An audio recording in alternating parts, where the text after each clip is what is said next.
Happy little babies, grow up at Fun School. The world's best toys, only from Fun School. Learning and creating, action and excitement. Come celebrate with Fun School. Fun School, true to kids, always. Ladies and gentlemen, boys and girls, welcome to Hamleys, the finest toy store in the world.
Happy little babies, grow up at Fun School. The world's best toys, only from Fun School. Learning and creating, action and excitement.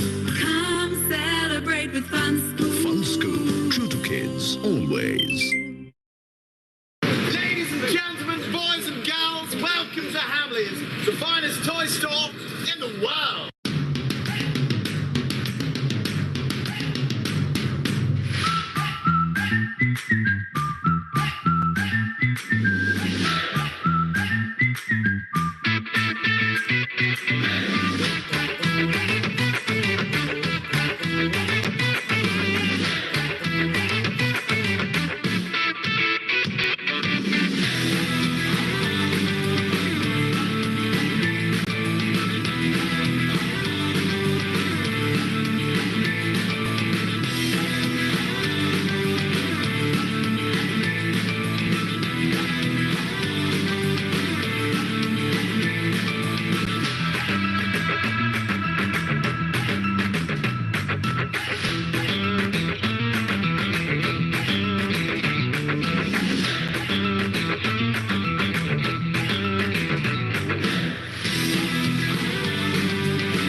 School, the world's best toys, only from Fun School. Learning and creating, action and excitement.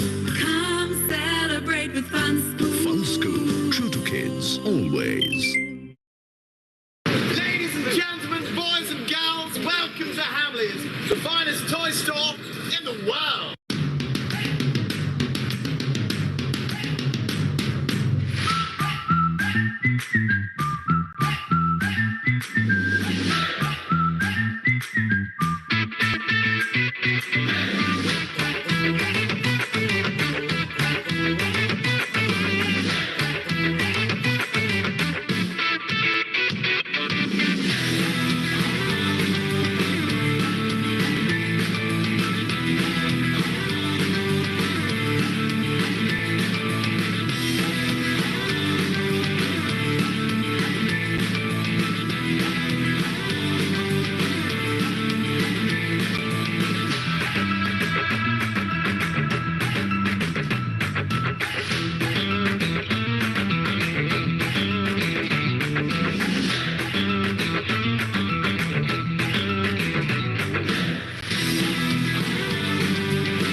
Happy little babies, grow up with Fun School, the world's best toys, only from Fun School. Learning and creating, action and excitement. Come celebrate with Fun School. Fun School, true to kids, always. Ladies and gentlemen, boys and girls, welcome to Hamleys, the finest toy store in the world.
हमारे देश में local खिलौनों की बहुत समृद्ध परंपरा रही है। To support the toy industry of India, Government of India is organizing the first ever India Toy Fair, जहां आपको fun toys, science toys, modern toys, local toys, educational toys, electronic toys की भरपूर वैरायटी देखने को मिलेगी। Expert से जानिए कैसे खिलौने बन सकते हैं आपके बच्चों की पढ़ाई का एक वाइटल कंपोनेंट। अपने बच्चों को इंट्रोड्यूस कीजिए जॉयफुल लर्निंग के कॉन्सेप्ट से। Attend webinars, seminars and understand the toy need of each age group. Global investors, exporters, industry leaders, MSMEs, SME, local industries का महाकुंभ। इस वर्चुअल प्लेटफॉर्म पे भारत की 1000 से ज्यादा कंपनीज और कुशल कारीगर दुनिया को दिखाएंगे विरासत में मिले अपने अनूठे हुनर को। 7 लाख करोड़ के ग्लोबल टॉय ट्रेड में आने वाले वर्षों में भारत सरकार की सहायता से भारतीय उद्यमी एवं कुशल कारीगर कर सकते हैं $400 मिलियन के खिलौनों का व्यापार। प्रधानमंत्री जी के आत्मनिर्भर भारत का सपना अब हम सब मिलकर पूरा करेंगे। बनाएंगे अपनी नई पहचान, भरेंगे नई उड़ान। ग्लोबल टॉय ट्रेड में बनाएंगे अपना मुकाम। पेरेंट्स, टीचर्स, एंटरप्रेन्योर्स, इन्वेस्टर्स 27 फरवरी से 2 मार्च तक इस ऐतिहासिक इंडिया टॉय फेयर का हिस्सा बने और www.theindiatoyfair.in पे रजिस्टर करें। मैं अपने स्टार्टअप मित्रों को, हमारे नए उद्यमियों से कहता हूं, आइए मिलकर खिलौने बनाएं।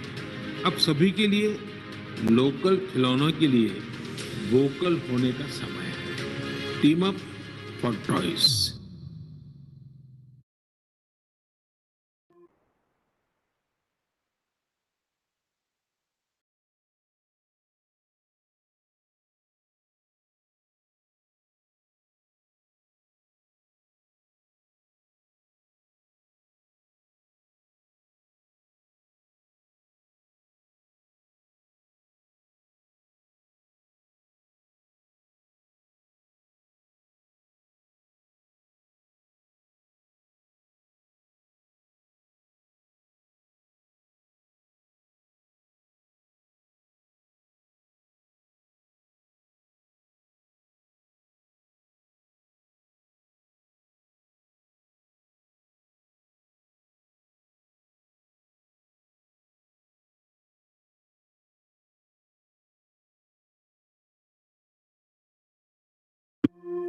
हमारे देश में लोकल खिलौनों की बहुत समृद्ध परंपरा रही है। To support the toy industry of India, Government of India is organizing the first ever India Toy Fair, जहां आपको fun toys, science toys, modern toys, local toys, educational toys, electronic toys की भरपूर वैरायटी देखने को मिलेगी। Expert से जानिए कैसे खिलौने बन सकते हैं आपके बच्चों की पढ़ाई का एक वाइटल कंपोनेंट। अपने बच्चों को इंट्रोड्यूस कीजिए जॉयफुल लर्निंग के कॉन्सेप्ट से। Attend webinars, seminars and understand the toy need of each age group. Global investors, exporters, industry leaders, MSMEs, SME, local industries का महाकुंभ। इस वर्चुअल प्लेटफॉर्म पे भारत की 1000 से ज्यादा कंपनीज और कुशल कारीगर दुनिया को दिखाएंगे विरासत में मिले अपने अनूठे हुनर को। 7 लाख करोड़ के ग्लोबल टॉय ट्रेड में आने वाले वर्षों में भारत सरकार की सहायता से भारतीय उद्यमी एवं कुशल कारीगर कर सकते हैं $400 मिलियन के खिलौनों का व्यापार। प्रधानमंत्री जी के आत्मनिर्भर भारत का सपना अब हम सब मिलकर पूरा करेंगे। बनाएंगे अपनी नई पहचान, भरेंगे नई उड़ान। ग्लोबल टॉय ट्रेड में बनाएंगे अपना मुकाम।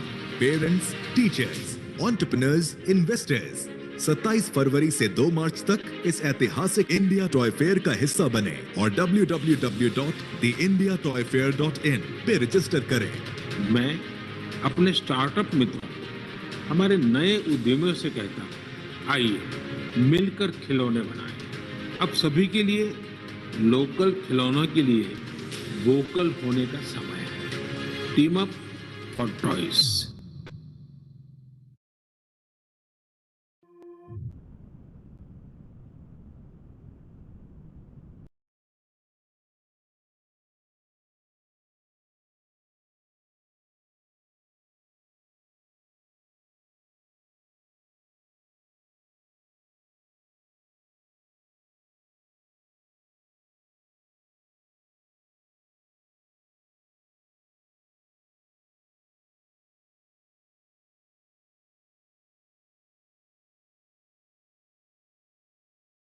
Happy little babies grow up at Fun School. The world's best toys, only from Fun School. Learning and creating, action and excitement.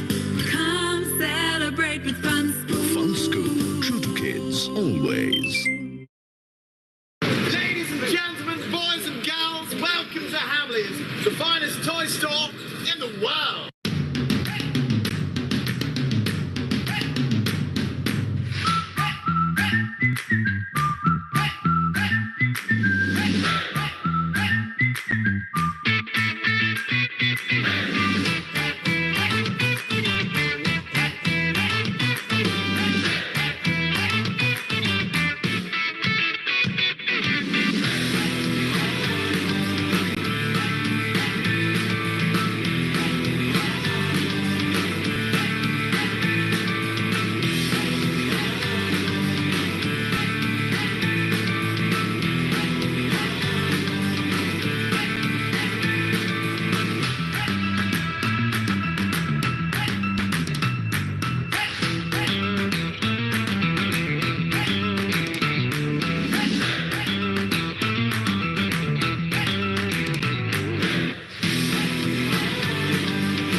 हमारे देश में लोकल खिलौनों की बहुत समृद्ध परंपरा रही है।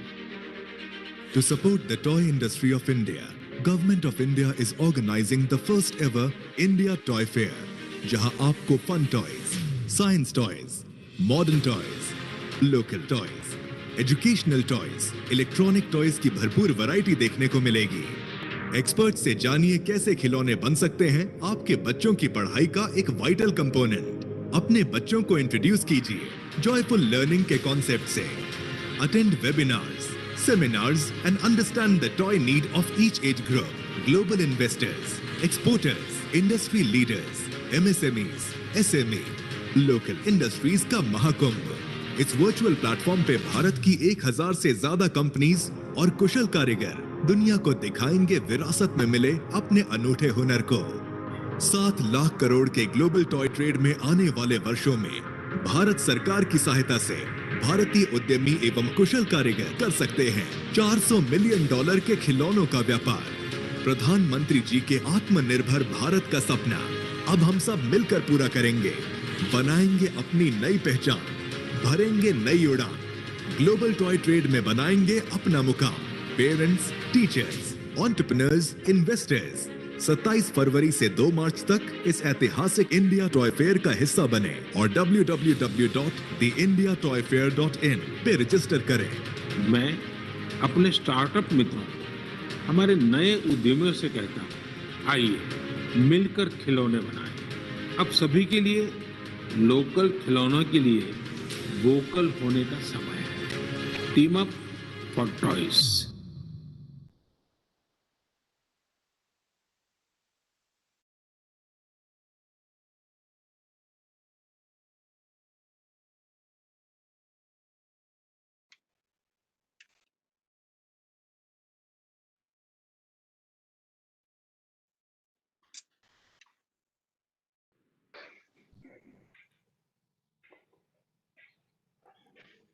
So Bhavesh, President has joined. Bhavesh, Vivek and Bhavesh, President has joined. Key President. Yes, I'm here. Yeah, I'm here.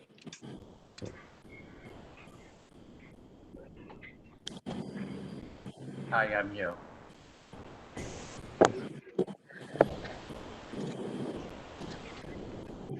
So sir, Bhavesh co-chairs our toy committee and he is heading the Hasbro India operations and also Asia operations now. And Vivek is there, Vivek Jhingyani ji. He chairs our toy committee, sir. So Vivek President is there, Mr. Uday Shankar is there. Hello, Vivek. Hello, Bhavesh. Good. But there we met a while ago in Bombay. So Yes, we did. I remember.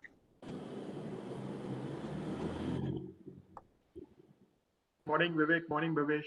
Morning, good morning. Morning, Dilip. How are you? President once again.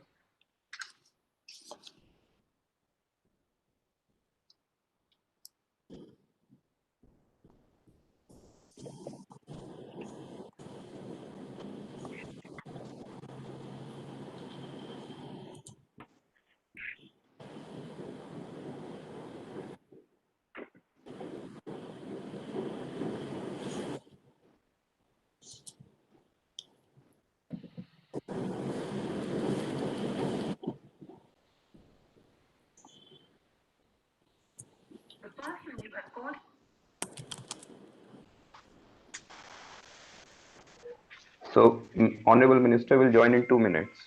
We Okay. just received a message. No problem. You want to play the fair video again? It's 20 seconds. Or you want to just wait? चंदन, हाँ ये हमारे देश में local खिलौनों की बहुत समृद्ध परंपरा रही है।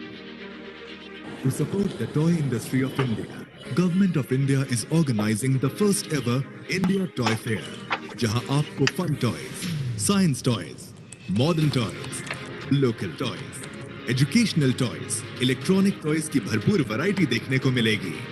एक्सपर्ट से जानिए कैसे खिलौने बन सकते हैं आपके बच्चों की पढ़ाई का एक वाइटल कंपोनेंट। अपने बच्चों को इंट्रोड्यूस कीजिए जॉयफुल लर्निंग के कॉन्सेप्ट से।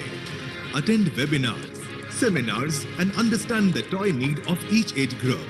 Global investors, exporters, industry leaders, MSMEs, SME, local industries का महाकुंभ। इस वर्चुअल प्लेटफॉर्म पे भारत की 1000 से ज्यादा कंपनीज और कुशल कारीगर दुनिया को दिखाएंगे विरासत में मिले अपने अनूठे हुनर को। 7 लाख करोड़ के ग्लोबल टॉय ट्रेड में आने वाले वर्षों में भारत सरकार की सहायता से भारतीय उद्यमी एवं कुशल कारीगर कर सकते हैं $400 मिलियन के खिलौनों का व्यापार। प्रधानमंत्री जी के आत्मनिर्भर भारत का सपना अब हम सब मिलकर पूरा करेंगे। बनाएंगे अपनी नई पहचान, भरेंगे नई उड़ान, ग्लोबल टॉय ट्रेड में बनाएंगे अपना मुकाम। पेरेंट्स, टीचर्स, एंटरप्रेन्योर्स, इन्वेस्टर्स 27 फरवरी से 2 मार्च तक इस ऐतिहासिक इंडिया टॉय फेयर का हिस्सा बने और www.theindiatoyfair.in पे रजिस्टर करें। मैं अपने स्टार्टअप मित्रों, हमारे नए उद्यमियों से कहता हूं, आइए मिलकर खिलौने बनाएं। अब सभी के लिए लोकल खिलौनों के लिए वोकल होने का समय है। Team up for toys.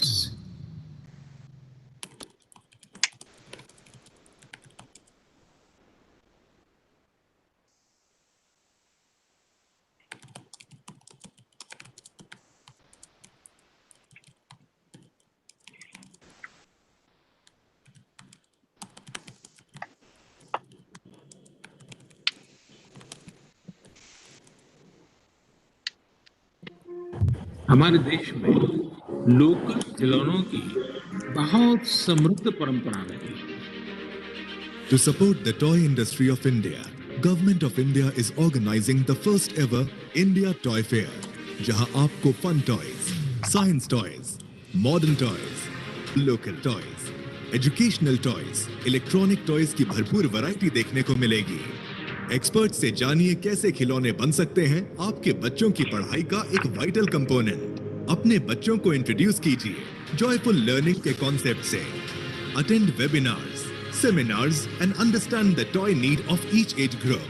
global investors, exporters, industry leaders, MSMEs, SME, local industries का महाकुंभ। इस वर्चुअल प्लेटफॉर्म पे भारत की 1000 से ज्यादा कंपनीज और कुशल कारीगर दुनिया को दिखाएंगे विरासत में मिले अपने अनूठे हुनर को। 7 लाख करोड़ के ग्लोबल टॉय ट्रेड में आने वाले वर्षों में भारत सरकार की सहायता से भारतीय उद्यमी एवं कुशल कारीगर कर सकते हैं $400 मिलियन के खिलौनों का व्यापार। प्रधानमंत्री जी के आत्मनिर्भर भारत का सपना अब हम सब मिलकर पूरा करेंगे। बनाएंगे अपनी नई पहचान, भरेंगे नई उड़ान। ग्लोबल टॉय ट्रेड में बनाएंगे अपना मुकाम। पेरेंट्स, टीचर्स, एंटरप्रेन्योर्स, इन्वेस्टर्स 27 फरवरी से 2 मार्च तक इस ऐतिहासिक इंडिया टॉय फेयर का हिस्सा बने और www.theindiatoyfair.in पे रजिस्टर करें। मैं अपने स्टार्टअप मित्रों, हमारे नए उद्यमियों से कहता हूँ, आइए मिलकर खिलौने बनाएं। अब सभी के लिए लोकल खिलौनों के लिए वोकल होने का समय है। Team up for toys. हमारे देश में लोकल खिलौनों की बहुत समृद्ध परंपरा रही है। To support the toy industry of India, Government of India is organizing the first ever India Toy Fair, जहां आपको fun toys, science toys, modern toys, local toys, educational toys, electronic toys की भरपूर वैरायटी देखने को मिलेगी। Experts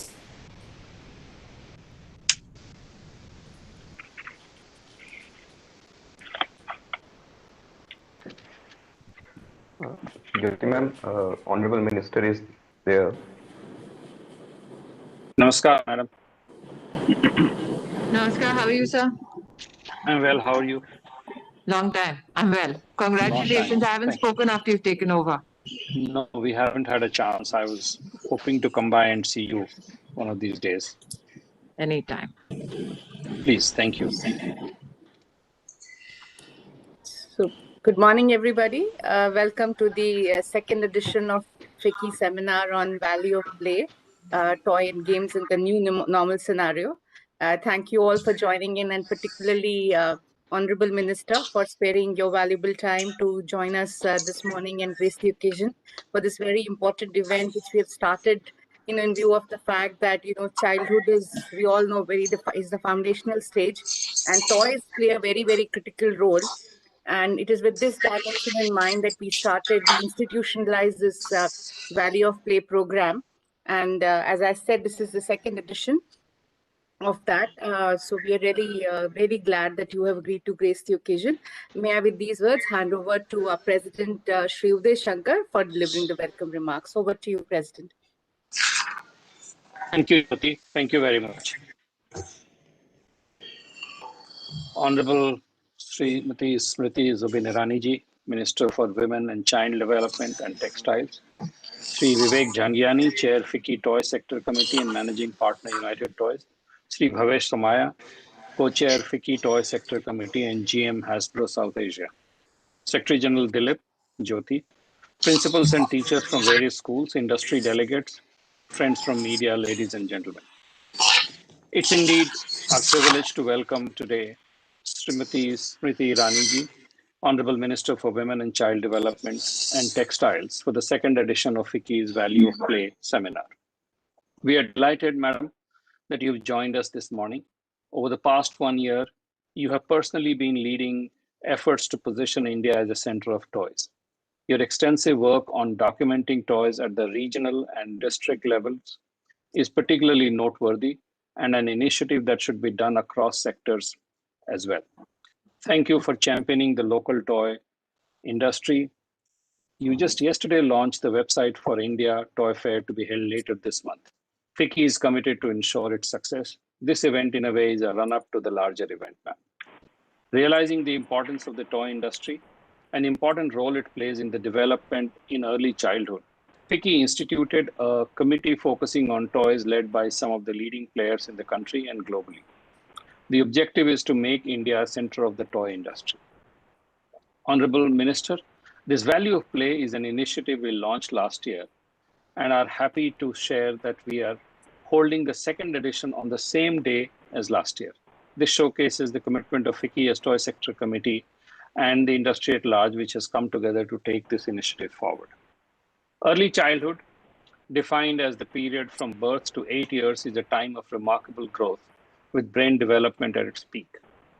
During this stage, children are highly influenced by the environment and people that surround them.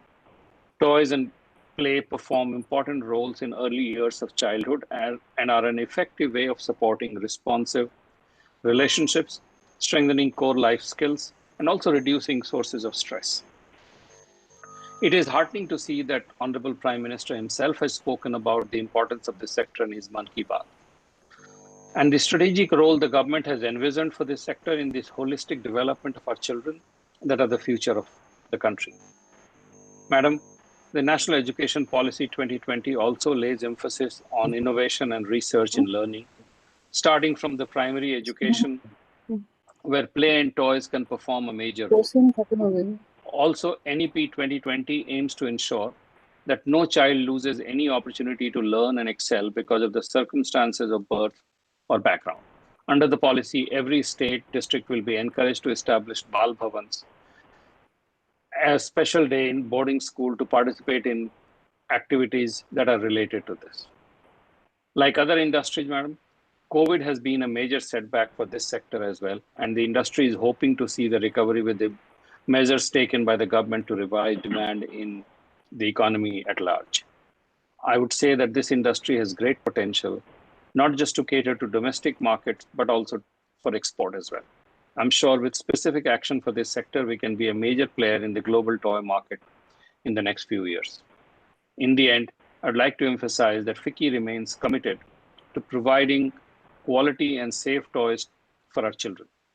We are happy to bring in world's best experience in the sector for developing a quality and safe ecosystem for the sector in the country and make it Atmanirbhar. Thank you. Thank you, President, for your welcome remarks and for emphasizing FICCI's commitment towards this area. With these words, I now move to the chairperson of the FICCI Toy Committee, Mr. Vivek Jhangiani. Vivek is a graduate in business administration from the US, and he runs a very successful toy manufacturing, distribution, and exporting company. He has over 25 years of experience in the industry and in manufacturing. He chairs, as I said, our Toy Sector Committee, very committed to the cause. He's also the past president of the All India Toy Manufacturers Association, and he's one of the driving force behind the entire work that we do in this space and this program as well. So over to you, Vivek, for your remarks, please. Thank you, Jyoti. I will acknowledge all of my colleagues. Of course, welcome Srimati Zubin Irani, Honorable Minister for Women and Child Development, Shri Uday Shankar and Bhavesh Somaya, my colleagues at FICCI, along with Dilip, and friends from the toy industry and all the principals and teachers who logged in today, and also, of course, the friends from the media, and ladies and gentlemen. So we are very deeply honored, Srimati Smriti Irani ji, as the Honorable Minister for Women and Child Development and Textiles. It's really an honor to have you here. You have always looked at the development of the child and what goes into the existence in terms of keeping that child happy, and also looking after with deep interest into the artisans and the kind of products that are being made in India at the local level. It's really an honor to share a podium with you. So thank you again for making it convenient despite your deep busy schedule, and gracing the second edition of the FICCI seminar on value of play. We really value your support that you have given us. Now, this is a unique initiative, madam, of the Toy Sector Committee of FICCI in partnership with TITMA, where we intend to generate awareness and build the ecosystem around value of play amongst the various stakeholders. The immense support which was garnered on the first edition of Value of Play seminar from schools and industry motivated us to plan for a second edition, and making the Value of Play series a flagship event for FICCI Toy Sector Committee. The size of the Indian market today is estimated, because there are various reports out there, which is close to about 7,000 crores, or give or take about $1 billion US. And we're expecting it to grow at about a CAGR of 10 to 15% a year. Unfortunately, COVID has been a major setback, and we've lost out on that growth and actually gone a bit negative, but that's part and parcel of business today. And we hope to recover pretty quickly. So as we know, a large part of it is catered to by imports. It's been our concerted efforts to push toy manufacturing in the country, along with the support of the government. We are right now closely working with DPIIT and have presented a roadmap for scaling up toy manufacturing to the country, where we are trying to encourage both domestic and global manufacturers to make India a sourcing hub. We in the toy industry are extremely grateful to the government for selecting the toy sector as one of the champion sectors and providing with support at, I would say, at the highest level. From the current size of about $150 million of the toy manufacturing industry, we're aiming to increase it by $650. This is in regard to the exports from India, with the desired support from the government, and also encourage the MSME sector within our country to be able to scale up and to be exporting Indian-made toys around the world. I mean, our mantra is to put it made in India, available on global shelves. So there have been certain challenges, of course, that we face, and in terms of, we welcome the government's initiative on quality standards. I think it was much needed and a very good move by the government. We do appreciate the thought and effort that has gone in by the government on this. We would also, of course, like to tweak it a bit so that, in terms of ease of doing business, it's a new quality standard. So, of course, there will be some glitches. And also, if we can have some, because, India having right now had an import dominated by the import of toys. With the new BIS policy, we think that certain, with the certain current travel restrictions, the BIS, people cannot go and audit a factory, which is leading to a limited number of toys that can be sold in the short term. We hope India will cover that. But if in the meantime, at least good quality branded toys that are coming to a certain standard, maybe if we can, find some way in which these plants can be audited and their product can come in. So the FICCI Toy Committee is closely working with the Ministry of Textiles and DPIIT for anchoring a number of sessions and activities in the upcoming India Toy Fair. We have also mobilized a large number of exhibitors as desired. The enthusiasm with which you are leading the entire exercise, ma'am, is really commendable. I have never seen such a scale for a national event for one industry. It's actually just amazing in a very short time what all of you have accomplished. We are all aware that the early childhood is the foundation stage to naturally build up a child's innate abilities and all important lifelong skills of, that they learn through social interaction and, cultural experiences and appreciation, and playfulness. Play is an integral part. And we would like to make sure that play that can develop skill sets within children at a young age will eventually lead to contributing members in their adulthood. I mean, that is the focus of of actually learning skill sets through play. And that is the focus of this Toy Sector Committee. We have had workshops and seminars, and we intend to work towards improving, learning outcomes with play for the child. And again, as Mr. Shankar touched upon, I think it's a welcome move that the National Education Policy actually deals with this at the pre-primary stage. Play should be an integral part of a child's life, and in fact should also be an integral part of all of us as adults. I would just like to close off and not, go on.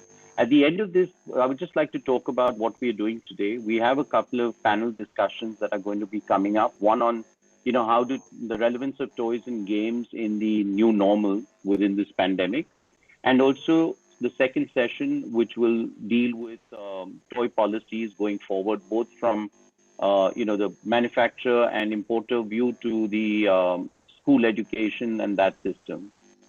Once again, I thank you for gracing us with your occasion at this, what I believe is a very unique forum and a very important forum overall for children and at the Toy Sector Committee. Thank you. Thank you, Vivek, for your remarks and for emphasizing how significant play is for everyone's lives and not just children. So with these words, we welcome our Honorable Minister once again. Thank you, ma'am, for joining us this morning for this very important event that we have started. And also with your passion and energy that you have, this sector can actually gain tremendously. So we really look forward to your inaugural address, ma'am. Over to you, Minister. At the onset, I'd like to congratulate Team Toy at FICCI for consistently contributing to expanding the Indian toy industry. While distinguished guests on the panel today are reflecting on the industry component of toy, slightly touching upon the pedagogical impact, I must here, as a mother of two, highlight certain research materials that have come to the fore in the past 3 decades. UNICEF and other organizations across the world scientifically have researched the impact of toys and learning on a child for 3 decades. It was earlier presumed that between the ages of 0 to 2 years, a child's brain begins to form neural connections at a pace of 1,000 per second. But recent data indicates that the neural connection speed in a child's brain, the impact of toys is such that the speed increased to up to 1 million per second. The fact that these connections are triggered in a protected environment where learning and fun amalgamates to enrich a child's life needs to be discussed often. In a country which has seen a national education policy after 30 years, which predominantly speaks about the joy of learning with toys, one needs to also reflect on the fact that between the ages of 3 and 8, children who learn with toys transform their educational experiences such that outcomes are strengthened and bettered. In fact, in one of the researches by UNICEF, it was found that block-like toys, which have been associated with many learning experiences with children across the country, ensure higher language scores, especially in middle-income families.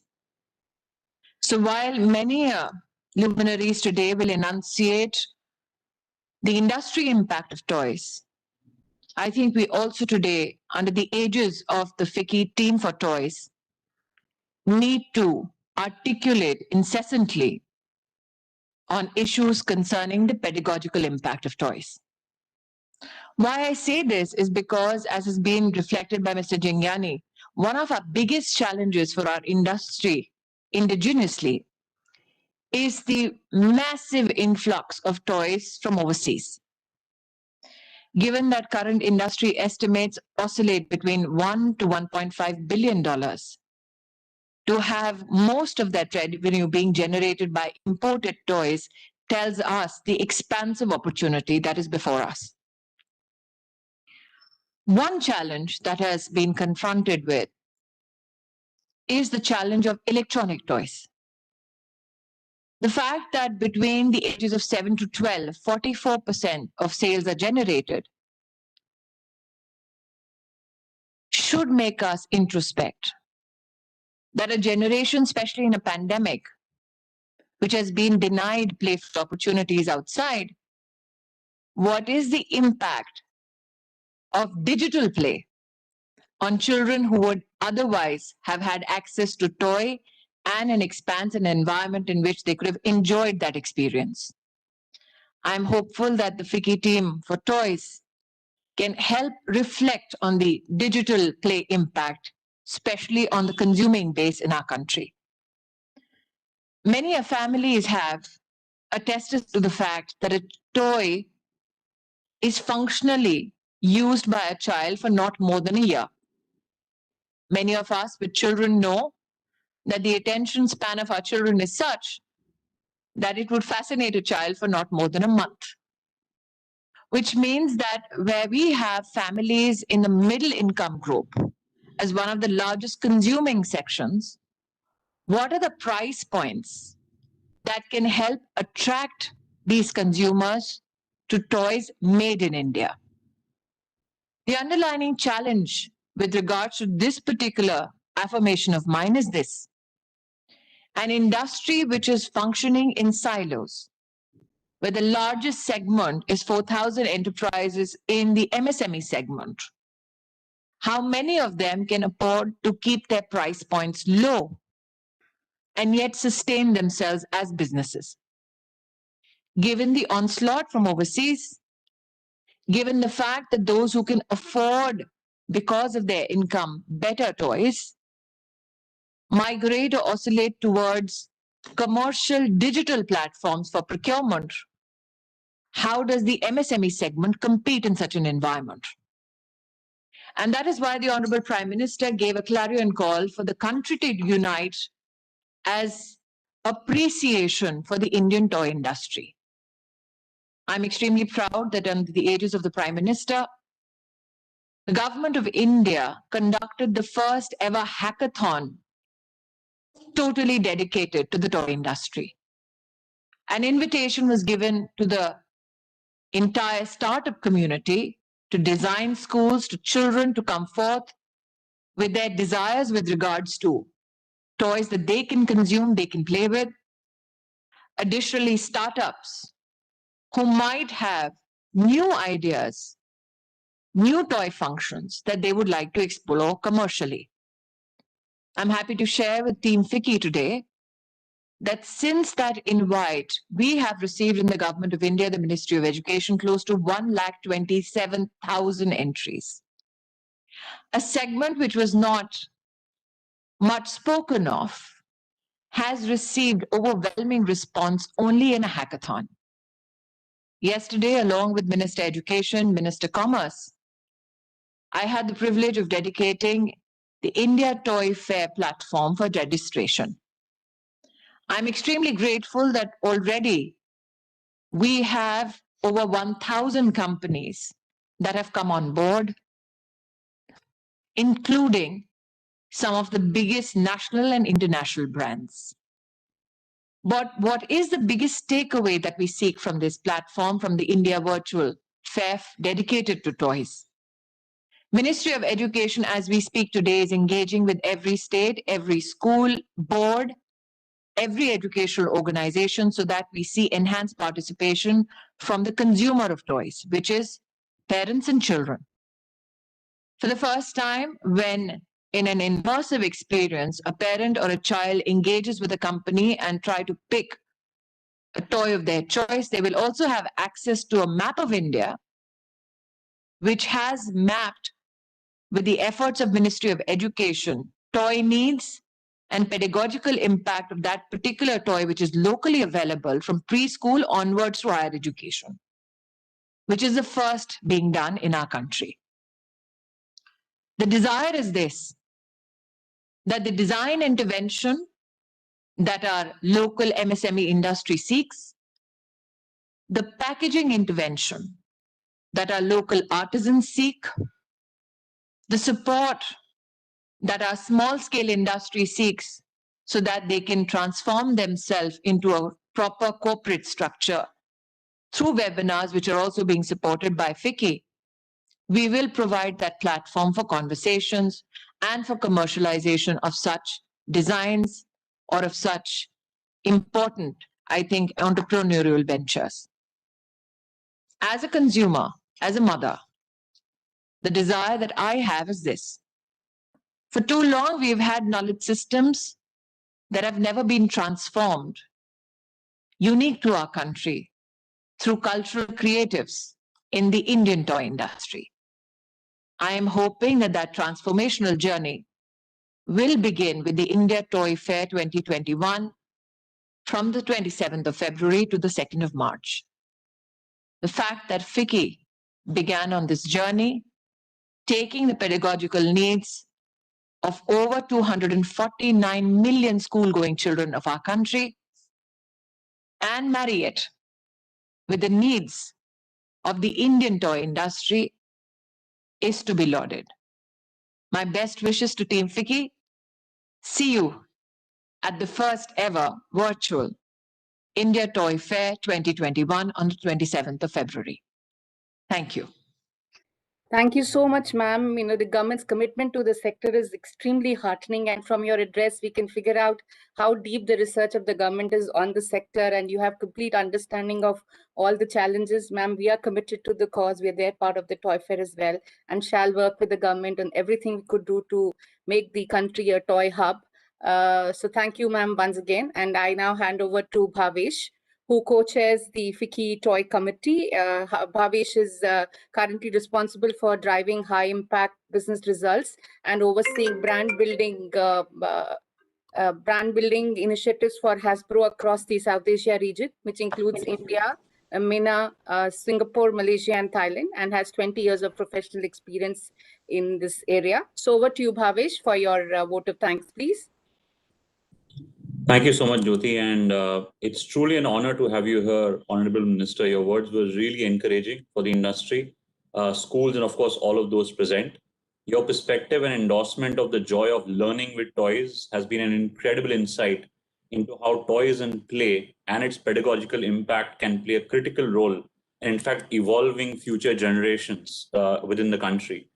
I think with 1.5 million schools, 8.5 million teachers, and to quote your figure, 250 million children from various socioeconomic backgrounds in India, we have an onus in FICCI to provide the right learning and play environment and mediums to children from a very young age to ensure that the social and physical development and the development of our society is not compromised. Every child has a right to play, and play, of course, is interactive, engaging, fun, and at the same time educational.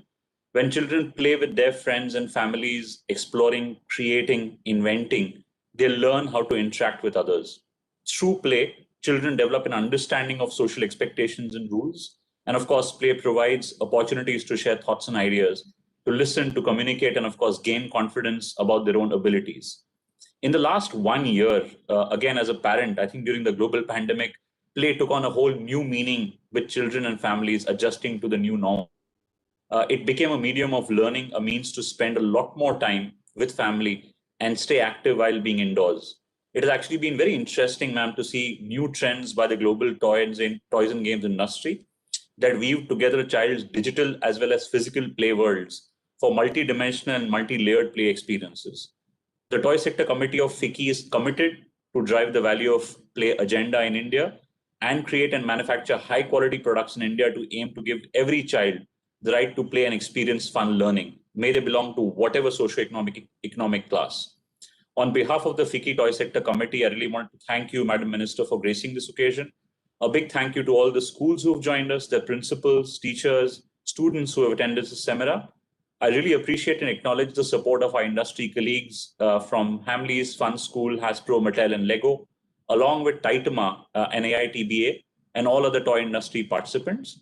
With all of these schools, toy industry members, international organizations, and associations, we look forward to the National Toy Fair in a couple of weeks, where FICCI has played a really critical role in coordinating enrollments and championing some very interesting sessions. So thank you so much, ma'am, and it's been really, really an honor and a pleasure to hear your words on this. Thank you, Bhavesh. Thank you, everybody, particularly to Chetan and team for putting this together. They work silently behind the scene. So thank you, everybody. We come to the end of the session and we'll soon start the next panel. Thank you, ma'am, for joining us once again. Thank you, ma'am. Thank you. Thank you. Thank you, everybody. Thank you.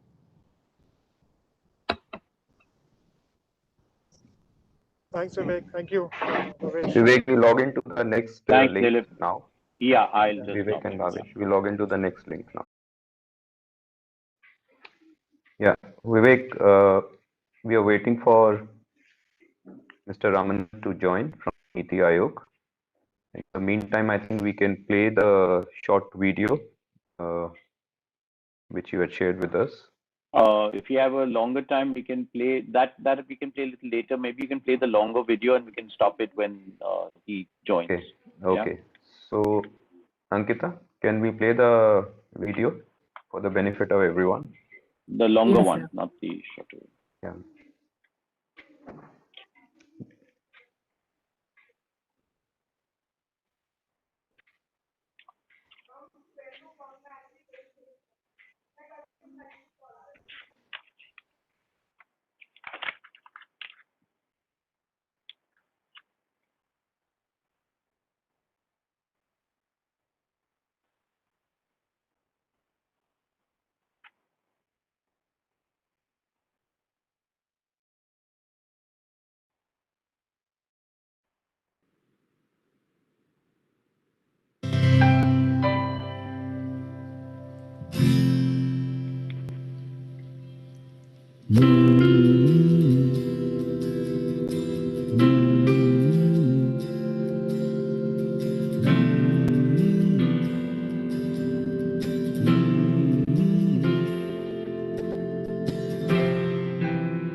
Mr. Ramnan is joining from Niti Aayog.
The power of play is not just direct where it's stimulating the mind, but it's also very powerful in a way that it's breaking so many barriers that are created, and kids are allowed to be kids again, just plain simple enjoy their childhood. At very young ages, they're like clay, you can mold them.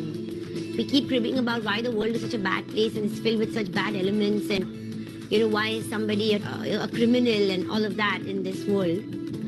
But if you trace it back, it always goes back to their childhood. With kindness and love and empathy, I think we can really, really change the way this whole world functions. ज्यामुळं आमची मुलं ज्यांची energy बाहेर खूप आहे इथल्या मुलांमध्ये आणि ती एनर्जी एका विधायक कार्यासाठी सकारात्मक कार्यासाठी खर्च होणार आहे अशी ही खेळणी आहेत. त्यांचे जी बुद्धीची कौशल्य आहेत ती कौशल्य वाढण्यासाठी आणि डे टू डे लाईफमध्ये जे काही त्यांच्या समोर संकटे येतील, जसं ह्या गेममधून त्यांना त्यामध्ये पर्याय काय आहे असे वेगवेगळे पर्याय त्यांना ह्या गेम्समधून उपलब्ध होतील आणि त्याचा वापर તે ડે ટુ ડે લાઈફ જગण्यासाठी કરું શકतील. અમુક વખતે શું થાય છે કે શિક્ષણમાં અમુક વિષય માટે બાળકને ડરની ભાવના નિર્માણ થઈ જતું છે, તો એમાં આપણે એ ડર દૂર કરવા અને બાળકોનો આત્મવિશ્વાસ છે બહાર લાવવા, કારણ કે દરેક બાળકમાં કંઈક ને કંઈક ક્ષમતા હોય જ છે, પણ એમનું બહાર કાઢવાનું કામ શિક્ષકનું છે. અને જ્યાં સુધી શિક્ષણનો સવાલ છે તો શિક્ષણમાં જો આપણે રમત દ્વારા બાળકને કોઈ પણ વિષય શીખવીએ તો એમાં શિક્ષકને બી એક મોટો ફાયદો થાય છે અને બાળકને પણ સરળતાથી સહજતાથી શીખવવામાં સારું પડે છે. There is clear scientific evidence that having adequate play opportunities to play during early childhood has great influence on how you turn out as an adult. If you're well adjusted in your early childhood days, you're actually emotionally well adjusted as an adult, and you grow well and you perform much better later on in life. Over the last 15 years, starting from a handful of volunteers picking up toys from children who didn't need them and distributing it to children, we've now grown this program into more than 400 play centers, impacting more than 55,000 children on a daily basis. And these play centers are not just, when we think about play, we just think about games and fun. Yes, there's a lot of fun, but these play centers are also areas of development for these children. These are happy places, these are learning spaces, and more importantly, they are safe spaces. It's about building stronger, well-rounded, kinder, empathetic young people for the world out there. And play does that. So the way we design our play programs at Toy Bank for our kids is entirely attending to the social, emotional, even the cognitive side of things for the kids.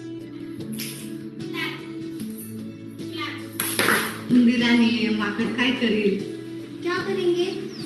आपके पास जो है इसको use कीजिए. बोलिए, चलेगा.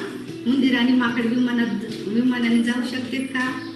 काल जी training झाली त्या ट्रेनिंगमध्ये त्यांनी मुलं कशी शिकतात, मुलांना खेळ का आवश्यक आहे हे सर्व पीपीटीद्वारे आम्हाला समजून सांगितलं. टॉय बँकेचे जे ट्रेनर आहेत ते आमच्या स्कूलमध्ये आले. आमच्या स्कूलमध्ये येऊन त्यांनी 4th स्टँडर्डमध्ये काही प्रशिक्षण म्हणजेच त्यांनी काही प्रॅक्टिकल करून दाखवले. काही खेळणी मुलांमध्ये डिस्ट्रीब्यूट करून ती खेळणी कशी खेळली जातात हे त्यांनी मुलांना सांगितले व मुलांना खेळण्याच्या अगोदर खेळणीकडे आपण मुलांना कसं वळवायचं, कसं त्यांचं लक्ष केंद्रित करायचं. Vivek, I think Mr. Ramanan has joined. Yeah, so I think we can start the session, Vivek.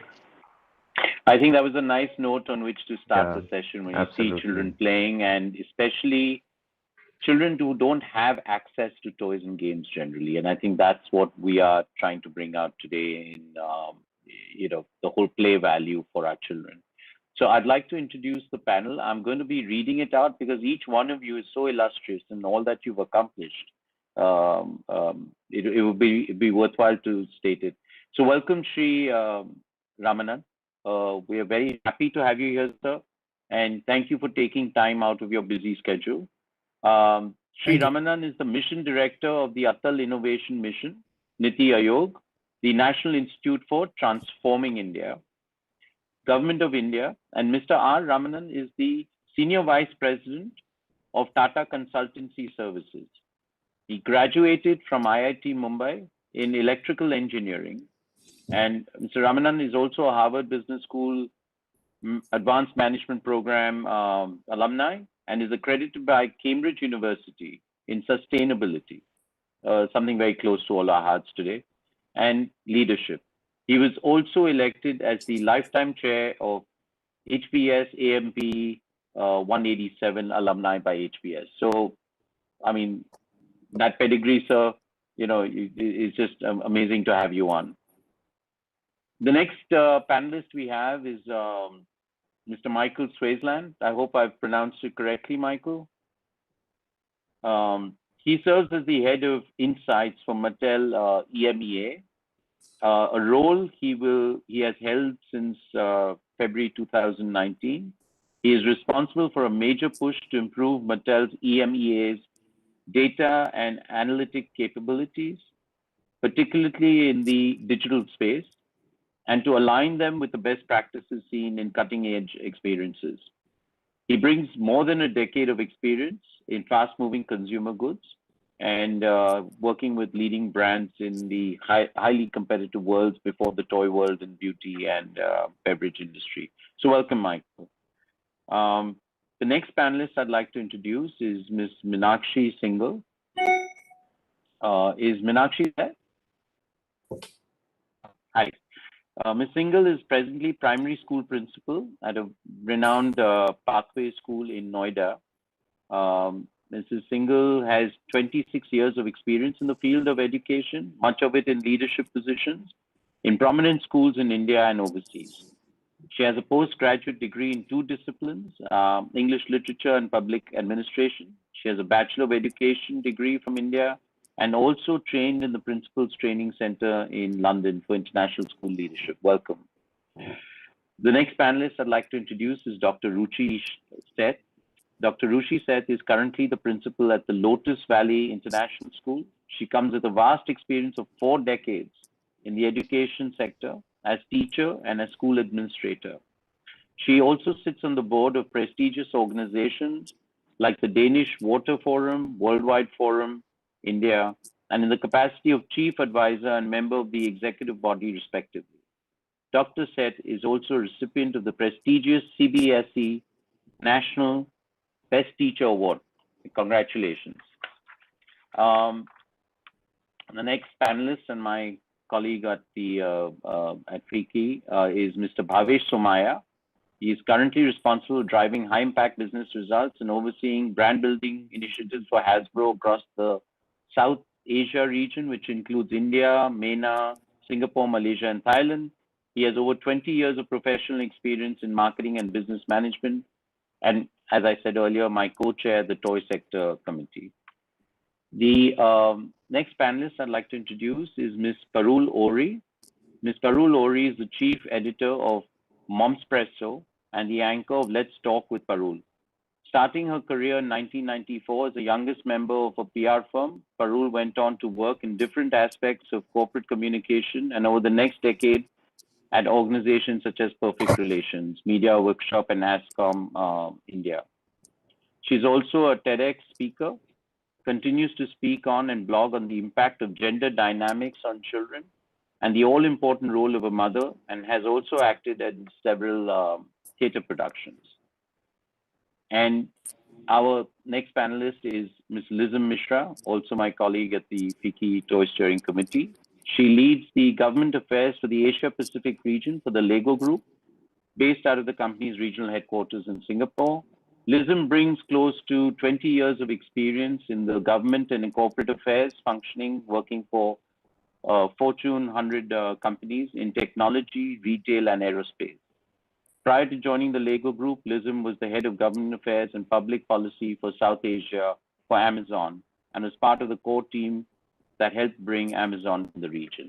So welcome my eminent panelists. Took a bit longer because all of you have vast experience, and I think a wide enough experience to make this topic quite interesting. I would like to start off with Vivek, what I believe, Michael is also there, I guess. We missed out on Yes, Michael. I did introduce Michael Swastika. Okay, I did already. Sorry, I misread I've not then. left Thank him you. out. Sorry. So let me start out by just saying something that reverberated with me that I read in to say that when we make play the foundation of learning, we actually teach the whole child. And this was written by an author called Vince Gauman, and I just thought that become more and more important especially in today's India. Let me start out by saying to our educators, Ms. Meenakshi, maybe you could help us. I mean, let me touch upon a topic. When we talk about toys and games in the new normal, we should also talk about what children are going through this pandemic. I think that would give us a little bit of a backdrop to what we may want to discuss. One thing I've seen in India is we don't focus on mental health, whether it's in a child or in an adult. How do you think your children in schools have been impacted by this pandemic, and how does play and toys and games help maybe relieve some of the anguish or the pain they may be going through? Maybe you could touch upon. Just feel free to say what you feel. I'd like this discussion to be free flowing. Everyone step in when you'd like. I don't want this to be a pure question answer session because it's an important topic. Yeah.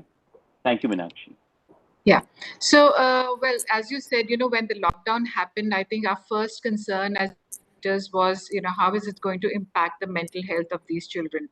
Because children need to be with other children. They need to play with other children. And as we've all talked about and seen in the movies that you shared, it is about life. We are preparing children for life through play. And how is it going to happen when they do not have access to other children? Remember, the shops were closed, resources were not available. So whatever children had at home, they had to work with that. So the first thing in such a situation was to get the parents on board and to explain to them how important it is for children to be able to play on their own, even while at home without other children. Because what happens at home is parents tend to control the environment. The adults in the surroundings tend to control the environment. Okay, do this. Now you study, now you play, now you go and talk to your grandmother, now you do this. It was so important to make them understand that children need time on their own. Children need space on their own. They need to be let to be play by themselves, even if they do not have other children to play, but at least solitary play was very, very important. So we helped them to set up stations at home. We made videos, the teachers made videos at home and sent those videos to parents to say, this is how a station could look like, a learning station, a playing station, so that all that is available at home, the toys and other things like, pebbles, cards, spoons, shakers, whatever is available is made available to the child to explore and to play, to move on and have at least their own play sessions. At the same time, because we had started virtual sessions of learning, and it was important for children to be able to connect to each other, so what we used to do is during break times, the teachers would switch off their cameras and just let children be on their own during the break on screen. So it was amazing to see how the children connected to each other on the screen. They would share about their toys. They would share about what's happening at their home. So it was like as if, okay, the teacher's not there, and we gave them that opportunity to interact with each other, share their experiences with each other, and talk about, what they were playing with. They brought their teddy bears, they brought their little caterpillars, they brought their, blocks, what they had created, and shared with other children. And somebody said, no, I made this with this. And, so we kept those conversations alive even in the virtual medium. And I think that really helped children to feel more settled because we were very, very worried about what is the impact going to be on their mental health, especially the very small children. And by doing this, by getting them connected over the virtual medium, giving them a semblance of normalcy through, meeting their teacher, talking to their teacher, talking to their friends, being able to play, being given space to play, I think that's how we help them to kind of get through that time. Thank you. Dr. Sheth, would you like to add anything to that in terms of what Meenakshi just said in terms of mental health and what was used to help them, and any experiences that you've seen about what children have gone through this pandemic, and your experiences to add to what Ms. Meenakshi has said?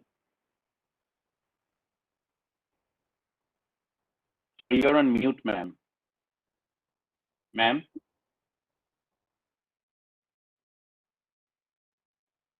Hello?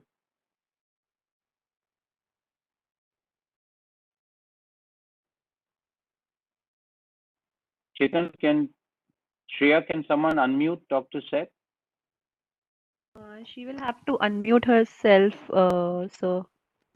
Dr. Seth, we can't hear you. Ma'am, please unmute yourself. Thank you. The sound is better now. No, it was Yes. off. That's why we haven't heard you Can you at hear all. me now? Yes, we Yes. Yes. Thank you. But meanwhile, the disturbing sound that I have unmuted. You can hear me now, can you? Yes, ma'am. I am unmuted now. Yeah. Thank you so much. Thank you so much. So I completely agree with Meenakshi, yeah, so I completely agree with Meenakshi.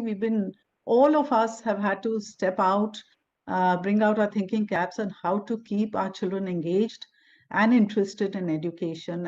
And this was the time when parents actually, they had to partner with us in a much more active way. So parents are very good at being parents, but whether they can understand the value of play in a child's life in terms of making sure that loss of learning doesn't happen, that was something that we had to make more obvious to them. There's a time lag, and I can hear myself after 2 seconds, so it's a bit We're distracting. hearing you very clearly, But while it's Meenakshi fine. all right.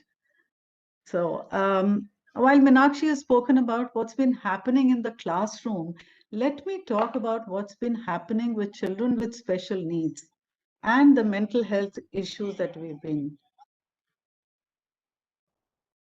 So I think what we also needed to do, we coordinated with parents to make sure that even children with special needs who need the support of an occupational therapist or a counselor, the parents were taught, they were asked to buy some toys and games that are necessary. If you look at an occupational therapy center in the school, for example, it's all about different kinds of sensory equipment.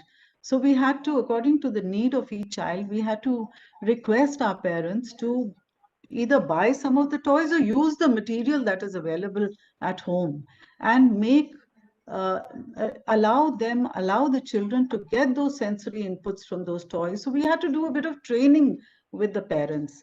And of course, everything, the whole school, the whole room became, whether it was the kitchen or the drawing room or the bedroom or the toy room, everything became a learning environment. I mean, we had children who were chefs in the kitchen, creating a pizza through which they learned what was the composition of a cell, for example, where's the nucleus and where's the various parts of the cell. So fun and games was the way to ensure that learning took place, and especially socio-emotional learning. So we encourage children and parents to spend a lot more time together. And, even the little rough and tumble play, for example. And if I may add to what the Honorable Minister said about neural connections being formed at an early age, research shows that, MRIs show that the hippocampus, which is a center of memory and learning, and even the prefrontal cortex, which is the place where there is decision making or strategizing, planning, organizing, all these functions happen. that area also develops much better when there's a fun and learning environment provided to the child. So we had to encourage our parents to spend a lot more time with the children, to allow children to spend more time with their peers. There was also this thing about, there was the frustration of not being able to step out of the house, how to deal with it, particularly with adolescents. So allow them to play video games which have some learning inputs, or with robots, for example, through which children can learn coding. So I think there's a gamut of play activities, whether we do it through free play or guided play. I think this is a large continuum from just allowing the child to be on his own, developing his own agency, his confidence, his ability to control his environment, to be able to manipulate the environment for learning. And on the other hand, to guide the child by use of toys and games, board games, for example, are an excellent way of developing a communication between siblings or with an adult and a child, or but also learning through the board games. And of course, when a child and a parent, or a child and a child sit together and play video games, the excitement is completely different, So learning and fun is happening side by side. And while I'm talking about the therapeutic aspects of game, or the development and learning aspects of game, I must also talk about this wonderful book I read, which I would recommend to every educator. It's like a Bible. It's called Play Therapy, and the other book is Dibs in Search of Self, written by the same play therapist, Virginia Uxline. And she uses simple toys. She actually, it's about a story about this young boy who's considered emotionally crippled and was labeled to be autistic. But actually, he had a high IQ of 186, which is a gifted child's IQ. It was only through play, whether it was sand play, water play, iterative play, repetitive play with figures and toys, that she was able to bring this child into a state of self-healing, and how he got in touch with himself and in touch with his peers and became absolutely normal. Whereas earlier, because of his emotional deprivation, because of his inability to connect with people, he was completely isolated, and the parents and teacher had almost given up on him. So Dr. Seth, taking off on that point, sorry to interrupt, but taking off on that point, you touched upon an important point. I really believe that play is not just important for the child, as this book says, but a lot of us adults in India don't know how to play. We really don't. So I'm just going to move on to touching upon the topic where you talked about video play, and we've talked about different ways as educators try and keep children engaged through play to get over some mental anguish, etc. I'd like to bring Mr. Ramanan in. You've got a vast experience in IT and in the digital world, and of course with your role in terms of the the innovation that we're trying to bring across through Niti Aayog. Mr. Ramanan, where do you see all of this in today's India? Do we have? I mean, it was touched upon by even Srimati, the Honorable Child and Development Minister, Ms. Smriti Irani, where she touched upon digital play. Now, do you think that we can enhance play through digital play? Because a lot of us traditionalists still believe that traditional play is better for the child. Do you think that whether you play traditionally or whether you play through the digital world, do you really believe that it's that detrimental to the child in that digital world? I mean, I'm just trying to understand that these archaic thinking, of course, as a toy manufacturer, I'd say, please don't play with video games. But having said that, is it really that bad? What are your thoughts? Yeah. Thanks, Vivek. And I think we have had a great introduction to the topic, both from Dr. Ruchi and Meenakshi, where they have shared the importance of toy and games. And I'm going to talk a little bit about how the government and Atal Innovation Mission is actually focusing on toys and games as a medium of stimulating creativity, innovation, and capabilities of our young people. But first and foremost, we all know that a child, everything that it learns in the first 2 or 3 years of its life is only because it views the entire world as a game and as a toy. A child which is born is looking at everything as a toy, and it is looking at that toy and wants to understand it, play with it, and whatever learning and whatever knowledge it gains is because of this approach, that all of this is in an atmosphere of fun. There is no pressure to learn anything. There is exploration, there is discovery, leading to creativity in the way it manages the environment and the world around it. And then that leads on to more and more learning and absorption. And so, even in the simple act of a child wanting to walk, it looks at the world around it. From my point of view, the child is viewing, everybody is walking. Isn't it fun to walk? And it starts trying to stand up, falls down again, stands up, falls down again. But every time the child innovates, learns, and starts walking, running, and so on. And so also it is with speaking. So I think nurturing this element of exploration, curiosity, discovery is so very important, and that is stimulated by viewing everything from a fun point of view, from a game point of view, and really from a toy point of view. It doesn't mean it has to be a physical toy. The world is a toy for us to play around with.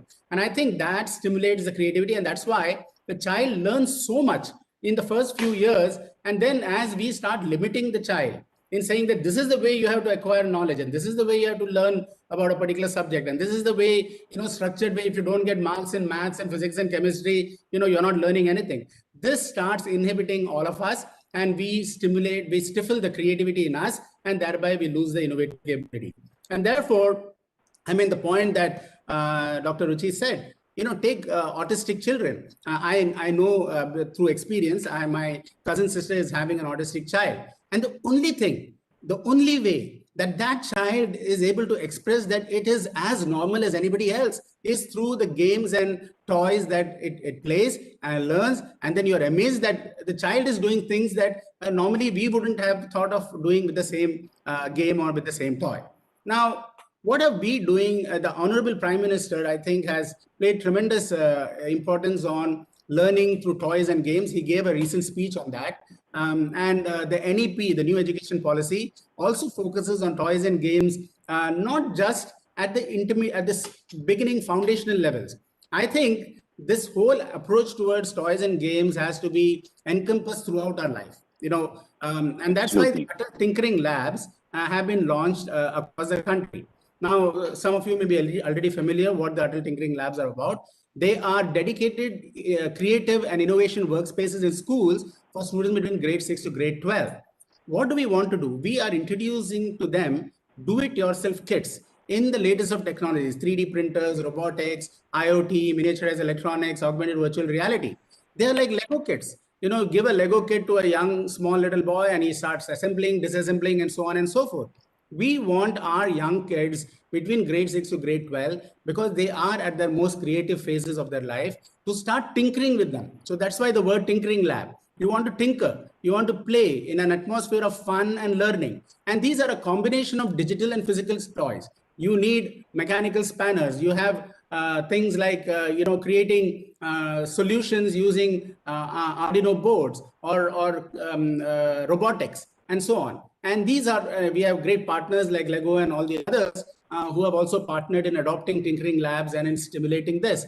But what it is creating is a tremendous boost in terms of problem solving, innovative thinking, and creativity stimulation in the young students. There in this Tinkering Lab, that space which is there in a school, and we have today more than 7,000 Tinkering Labs and 3.5 million students using it, they're not pressurized. You're not to get any marks. You're not to get any accolades for, so many credits and so on. All you're getting is recognition for the joy of creating something and the joy of innovation and the joy of discovery. And I think the Atal Tinkering Labs are the first step as the NEP rolls out its program of ensuring that toys, games, simulation, whether it is digital play or whether it is physical play.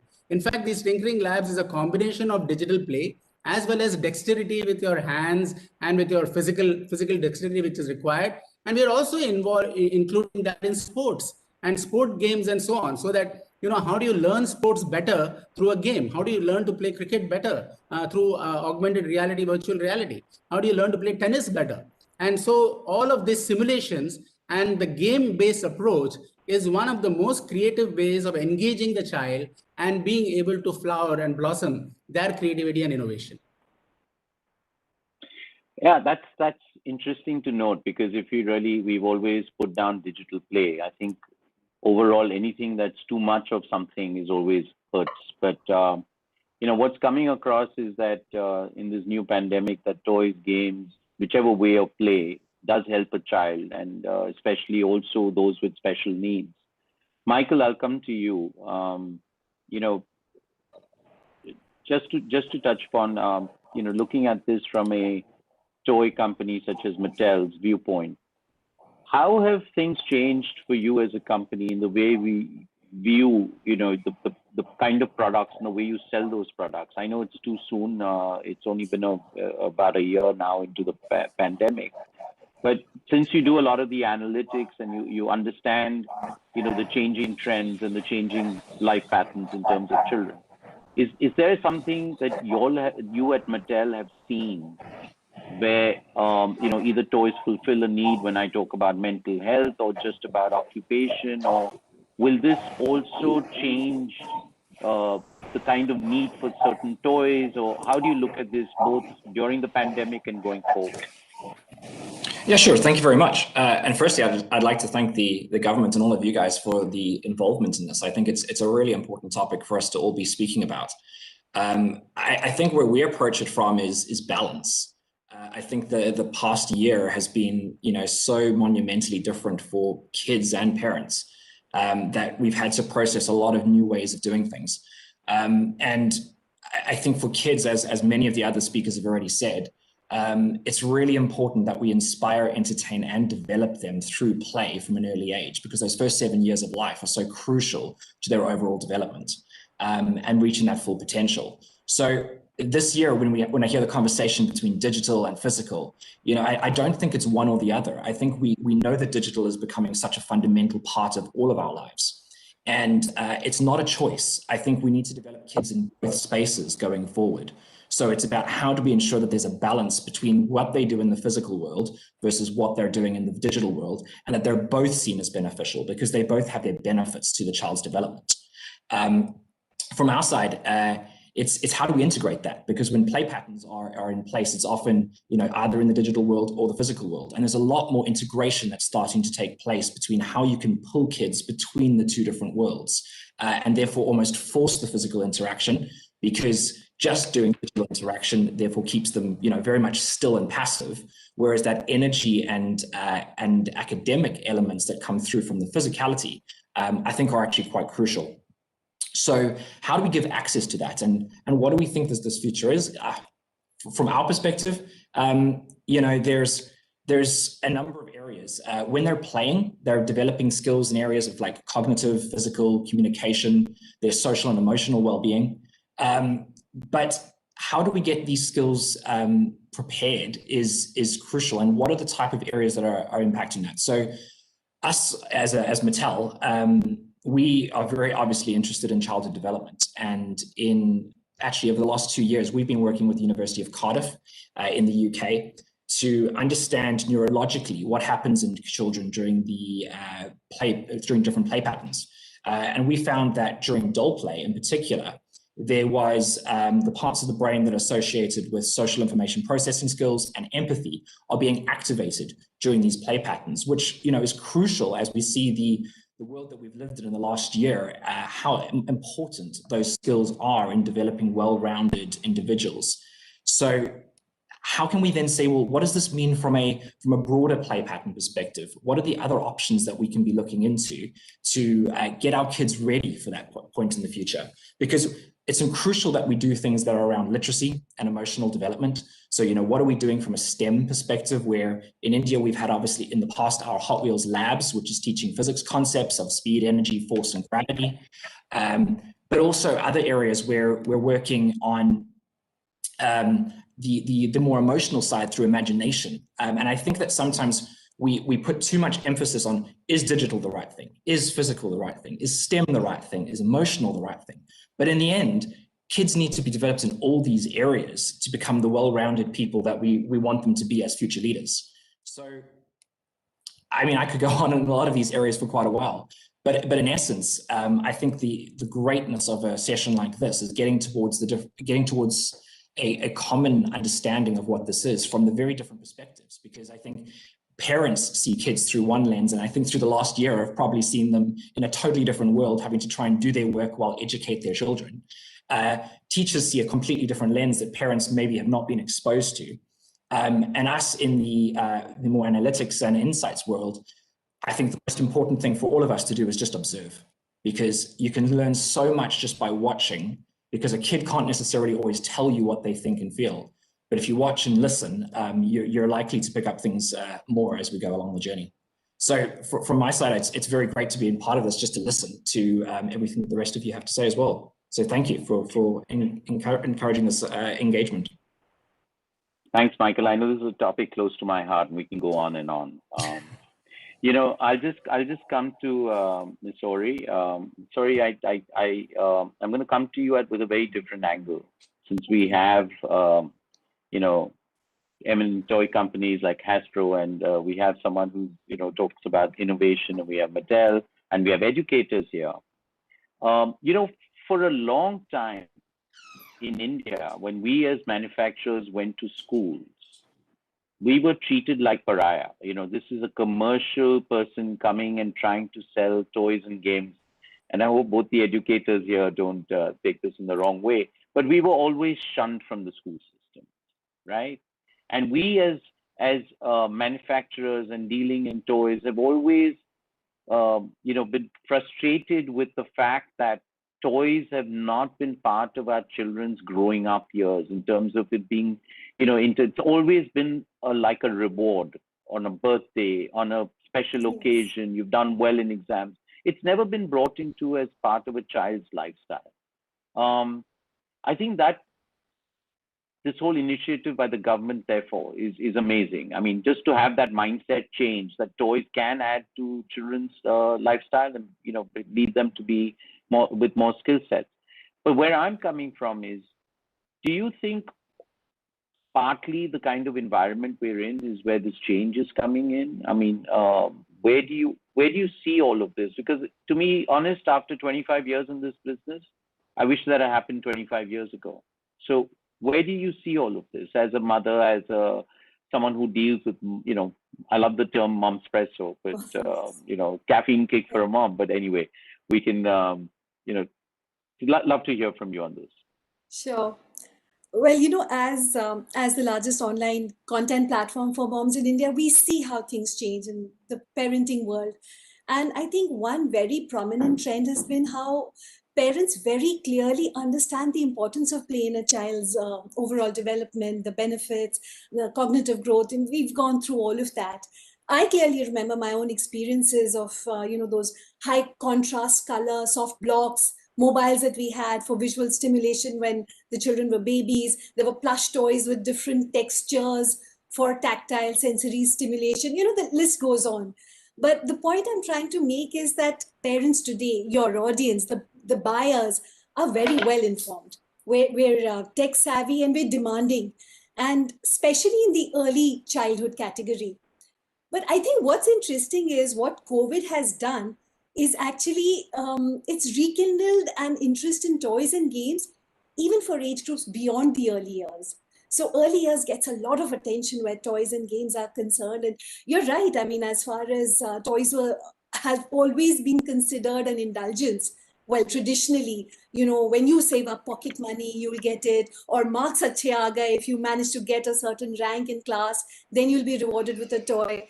But I think things have changed very drastically in the past, say 2 decades, and especially now because of the pandemic. I mean, I think with schools shut, a large number of parents working from home, we are very clearly in a phase where toys and games are no longer an indulgence, but we can actually call them essential. So now when you go and visit those schools, you probably are going to have a very different experience. But coming back to the point about, everybody sitting at home, the pandemic has created an environment of anxiety, insecurity. None of us, adults, children alike, none of us are feeling in control of our lives. So when there is an environment of games and toys, when a child enters that gaming environment, and whether that's online or offline, physically sitting, playing Ludo with the family, there is some semblance of control. I think the child is able to feel that, okay, this is normal, this is fun, and this is something where I can make sense of things, at least temporarily. More importantly, when the family plays together, it also gives children that much needed sense of security. Again, when the children are young, we're all sitting with them, the blocks are there in front of us, and we're kind of guiding the children, and we're having fun with them, whether it's a puzzle or whether it's those shaped toys, etc.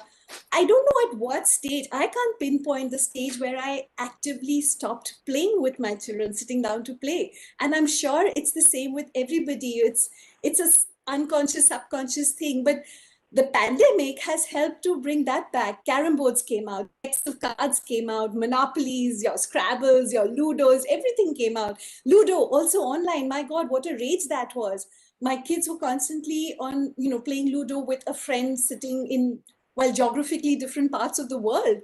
But the point was that, there was that environment which had been created, the family sitting together, just that rediscovery, even across our platforms. Moms are talking about rediscovering the joy of playing the simplest games with their children. So I think a lot of that is going to happen when we're talking about, digital versus physical. I totally, completely agree with Michael that we cannot look at those in isolation. And we've discussed this. Parents have come to us with so many queries about how do I restrict screen time for my child? And I think the simple answer after talking to zillions of experts is that you can't. That's their world. We cannot take them away from what is going to be their future. How can we do that? Yes, digital environments require much more moderation, much more supervision, lots of parental controls as the child grows, age appropriately, of course. But let's remember that we can't take them away from it. That is their life going ahead. And it's something that, they're natives to that environment, as I said, and we're the ones who are the immigrants. So we need to really teach ourselves how to cope with that environment rather than the other way around, rather than pulling them out. Pulling them out, again, will lead to a lot of anxiety, mental stress and all, because it's not natural to do that. So in fact, I was very interested when Mr. Ramanan was talking about the tinkering labs, because that's going to give a little bit of both, right? That will give us a little, exposure to digital as well as a physical play with things. And as long as we don't stress on the learning part of it, who wants to read a book if you have to write a book report after that? So similarly, if you bring them into projects, bring children into projects where they're handling toys or whatever you call it a toy, physically while learning, that's probably the best approach that there is. So it's very encouraging to hear that. And I wasn't aware of all of this. So I'm really happy to be a part of this panel and, get to know so much that is happening around us. Thank you. Mr. Ramanan, I've been informed you may have to leave. Is it possible for me to ask you, I will come to Bhavesh, sorry, but can I ask you one last question if you do have to leave, sir? Sure. This is moving away from the topic, and since I have you here, and Bhavesh, sorry, but I will come to you on the same topic. But since we have you here and you have to leave, one of the challenges we face in this country, and people say, why can't Indian toys compete globally, is innovation. Any few words for the Indian toy industry in terms of manufacturers and in terms of how do we change our thinking? I know this is moving away from children, but also with innovation, we can give the Indian child what they need. And why is it that we are not as innovative in India, especially in this sector? Is there any pointers that you could give us or to shed some light? Yeah, I think great question, Vivek, and something that I saw in IIT Gandhinagar. They have been actually creating toys It's a very innovative way. They're actually creating out of wooden structures a whole lot of science, technology related toys, so that children can start playing and learn all aspects of physics, chemistry, and so on. Just playing with them, assembling them. It is not, you don't learn any theory, but you just look at, what goes into formation of a triangle, for example, or what goes into the formation of a trapeze, and so on. And it's so very engrossing that you start playing around and you start creating different structures, and you automatically understand the principles of physics, chemistry, and so on and so forth. I do think there is, now the question is, why are we not many local companies are looking at this as a big industry?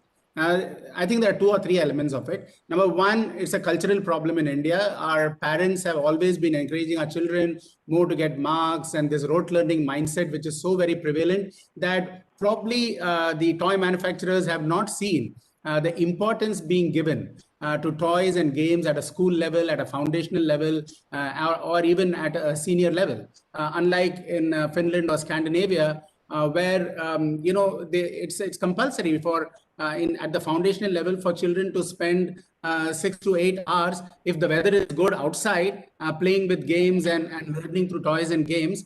And if the weather is not so good, even in winter, they spend about 90 minutes just playing with toys and games to be able to stimulate their creativity and innovation. So there is I hope with this new education policy, which is giving special importance to the fact that toys and games are going to stimulate creativity and innovation and other capabilities in the child, and lead to a holistic growth of the child. Hopefully more and more toy manufacturers from India will start working on this. The second aspect is, I think there is a great opportunity for partnerships to be developed. We don't need to reinvent the wheel. We can form partnership with established organizations from outside, but customize it to the needs of India, because many of the toys that that are being manufactured abroad and then we try to get it here, it may not be very much applicable. And the third is, India has been a rich repository of toys and games, our ancient games and ancient traditional games, which are very, very prevalent and which are known in our villages and which is practiced in our villages. I mean, take that game called Pallanguli in Tamil Nadu, which is known by various other terms across the country. Now that's played it requires physical dexterity, it requires acuteness of thinking. It's a fun game to play, it's a group game to play. So you are introducing so many elements which we are talking of 21st century skills today, that you need collaborative thinking and dexterity, physical dexterity, mental dexterity, and so on. So I do think that with the greater emphasis of our schools on using toys and games as a mechanism of stimulating exploration, discovery, creativity, and innovation, that we are going to have more and more toy manufacturers. Also, I do believe that the educational regulatory incentives for toy manufacturers and game manufacturers at a school level will go a long way, and we at Niti Aayog are also looking at some of those aspects. Thank you for your input, sir, and thank you for being on the panel. I know you have to rush, but thank you for being here. Bhavesh, just and I'd like to be connected to everybody and see how we can take these forward through the Niti Aayog and through other initiatives that we have. So would love to interact with you, sir. Would love to. Thank you. So Bhavesh, going on to what Michael said, and I'm just going to go back to our first names if everyone's comfortable with that, as Parul said. But at the end of the day, you are the general manager. I mean, you know India well. You're looking at the Middle East, African, and Malaysia, Singapore, etc. Is there a change you're seeing in your product lines in terms of what has done well, not done well? I mean, we've touched on toys and games doing well. Do you see things that you would think that normally during a pandemic would not do well, in terms of play? Not from any other point of view, it's just for us to understand this. I know we've all talked about board games bringing us families together. I mean, it's true for all of us in all our homes. Families that play together, stay together. But at the end of the day, What's your viewpoint on all of this? Because it is a changing world for all of us. And as a large toy company, very dedicated to doing good business in India, where do you see all of this? So first of all, I think again, Vivek, thank you so much for asking the question, and most importantly, I want to thank all the panelists for their brilliant views. This has been a learning experience for me because of the kind of perspectives that I've been hearing on the toy industry, both in the inaugural session as well as this one. I want to share a bit of a different perspective, Vivek, on but keeping in mind the journey that we've seen specifically in India during this time, but also most importantly on the importance of toys and games and the value of play in the child's life. And Vivek, you know this more than anybody else, as you and I have been experiencing with the other industry members quite closely. Parul mentioned this really important point where toys and games had been almost considered to be an indulgence, right? In the country. Now, if you were referring to the current times and to the theme of this discussion as the new normal, and then maybe I can take the liberty of referring to the time before that as the old normal. I think in the old normal, from a very personal experience standpoint as a parent, I think buying toys and games was largely an occasion-driven sort of consumption or habit. Right. We used to move from big occasions to occasions, right? There was either Diwali or a scholastic achievement in the child's life or a birthday celebration. Ultimately, these were the moments when toys would become a part of, our lives and the child's life.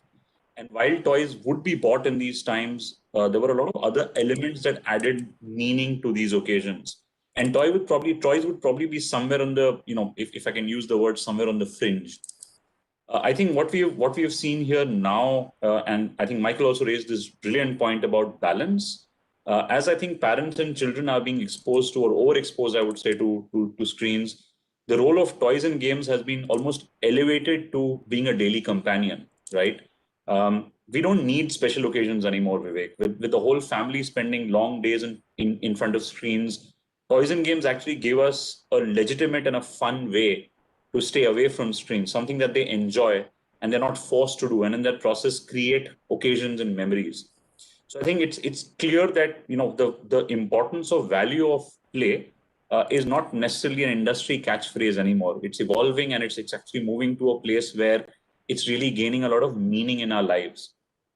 Now, keeping that perspective in mind, I'm just saying, Vivek, as organizations and in fact even as an industry in India, the critical role that we all need to play together is to keep a close eye on how we are seeing children and their evolving needs in these times and start to innovate and start to flex our capabilities to suit those needs, right?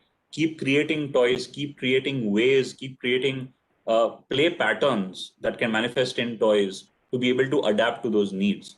I mean, for example, if I kind of, just refer to your point, Vivek, where you said games and the importance of games. Now, the Hasbro Global Consumer Insights team found that these difficult times have led to an increase in face-to-face family game sessions. Of course, that's obvious. It's interesting to step back and understand how this has happened.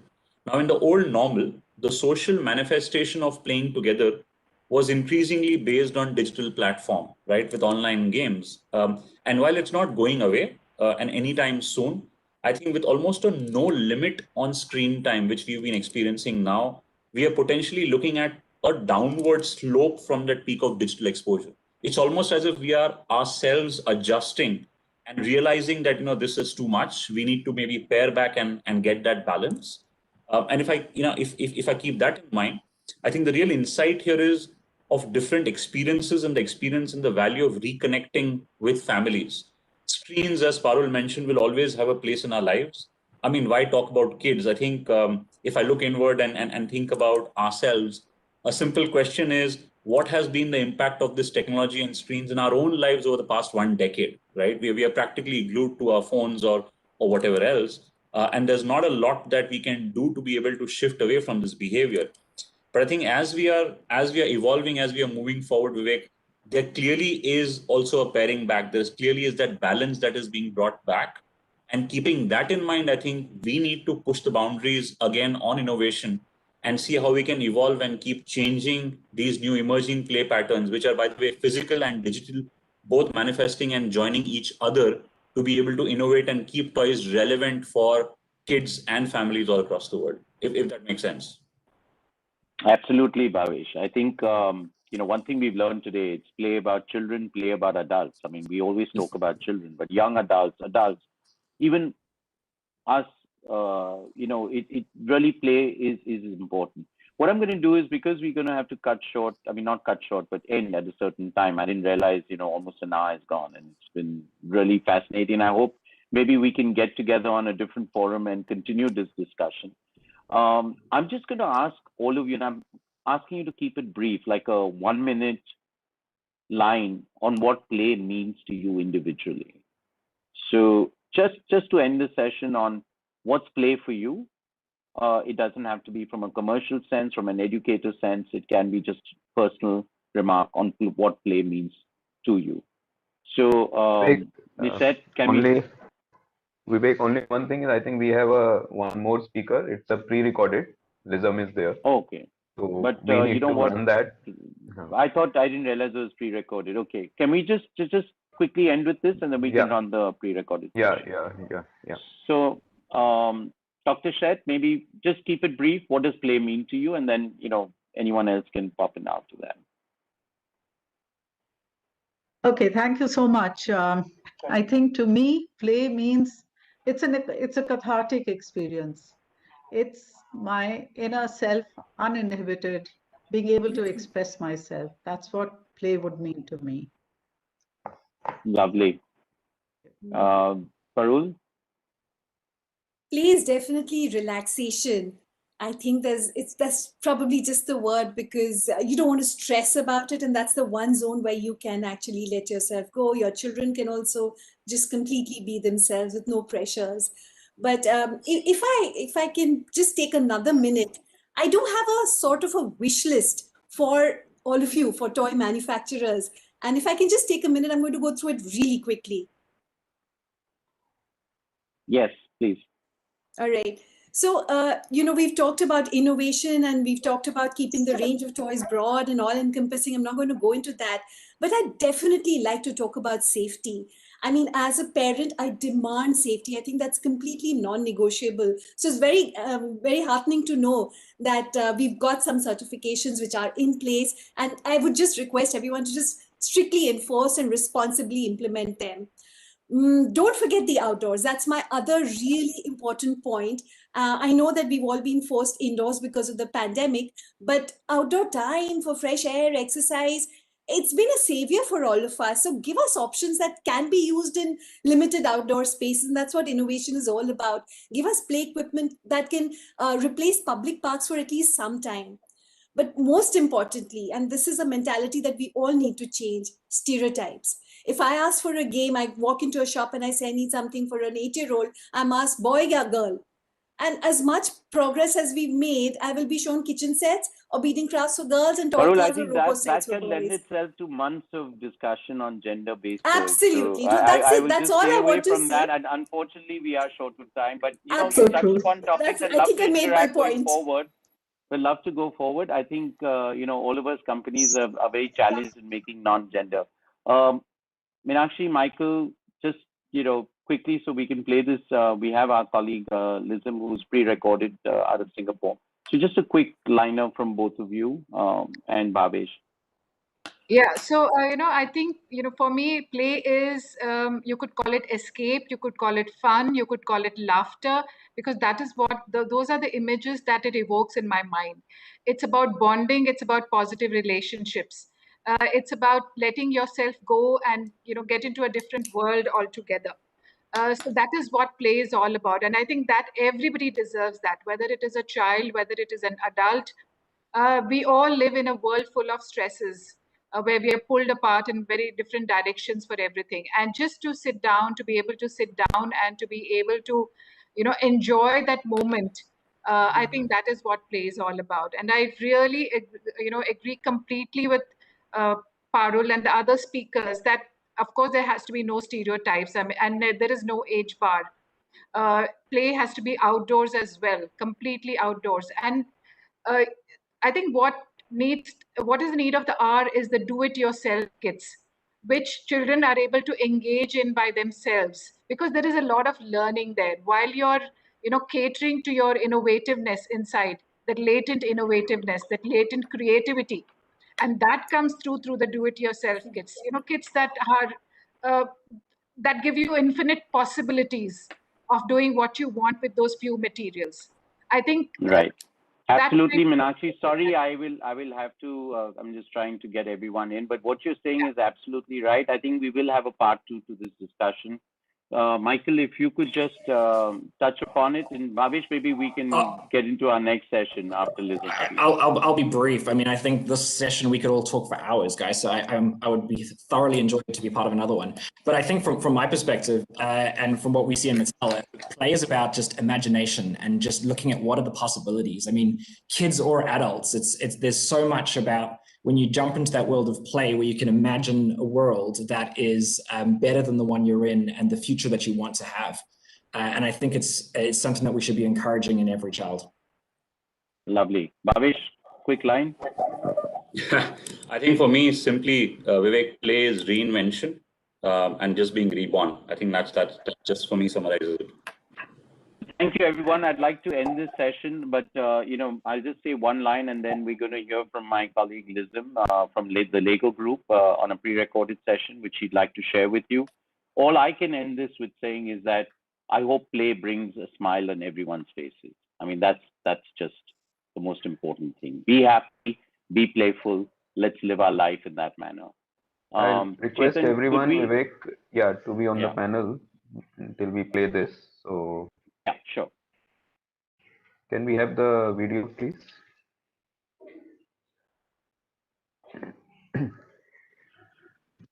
Good afternoon, everybody. Thank you very much for inviting the Lego Group to speak on this very important topic of the relevance of toys and games in the new normal. I also want to extend a thank you and a gracious hello and warm welcome to Dr. Ramanan, who the Lego Group has partnered with for quite a while. Then, of course, Mr. Vivek Jhangiani, all the principals and educators in the audience today, and our industry colleagues. Thank you for having us. This is a very, very important topic, especially as children today are dealing with accessing a lot of materials, both offline and online in this COVID context, in the context of the pandemic.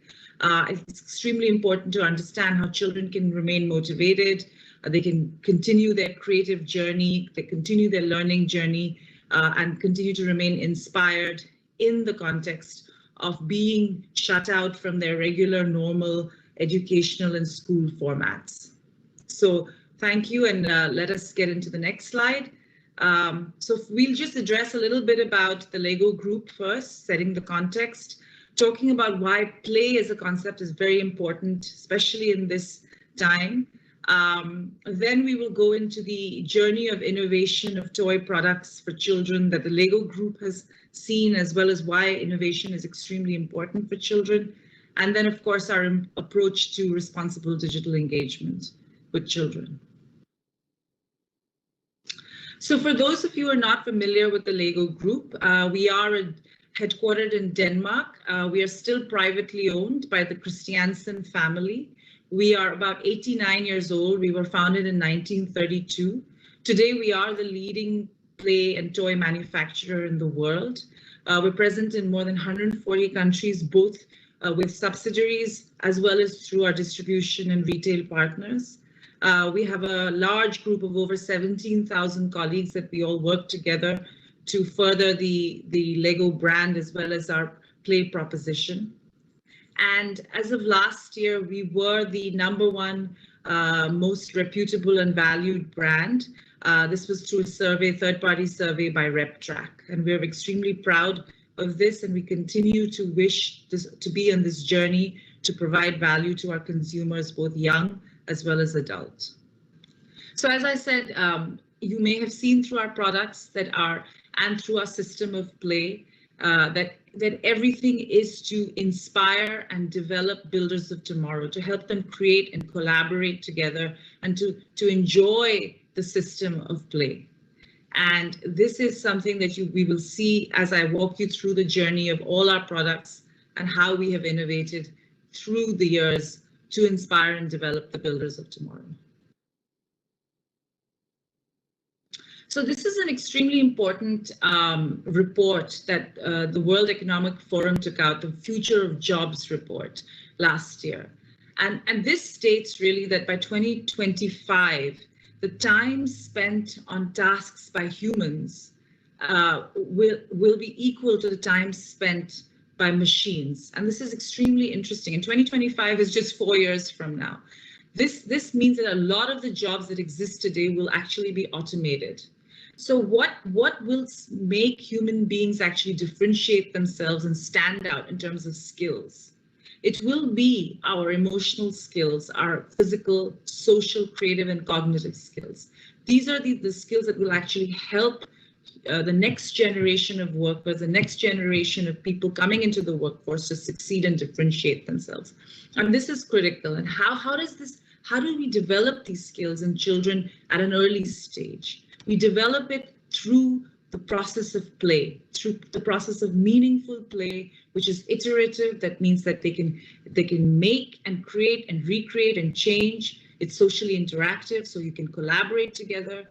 It brings a lot of joy, and it's also engaging. So children are learning new experiences, new reactions as they play and bring systems of play together. So this is extremely important that overall, based on this industry report, we make a commitment to help children engage in these types of play so that they can build their 21st century skills and be ready to take on and be a part of the next generation of the workforce.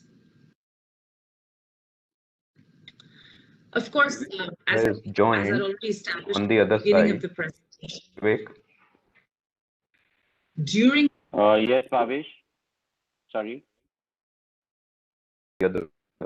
So maybe can we get on to a few more slides quickly?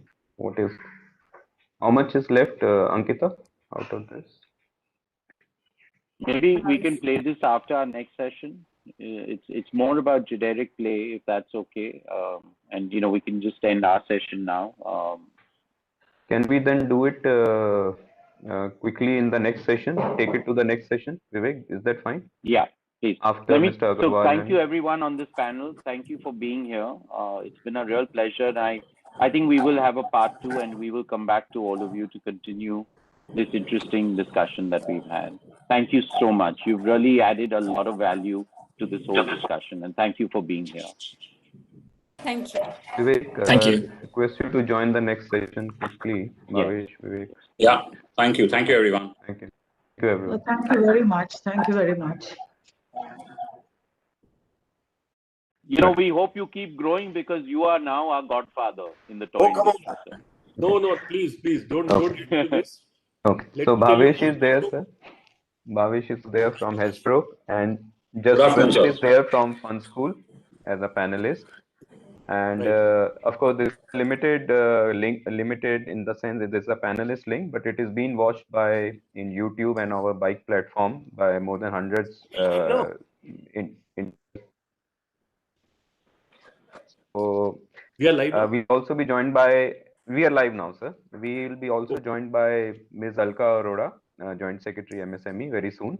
So over to you, Bhavesh and Vivek. So we can start the session. So Bhavesh just want to make one.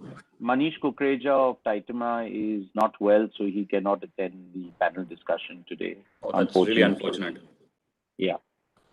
I was looking for views. Really unfortunate. So over to you, Bhavesh. Thank you so much, and Agarwalji, thank you so much for making it to the session.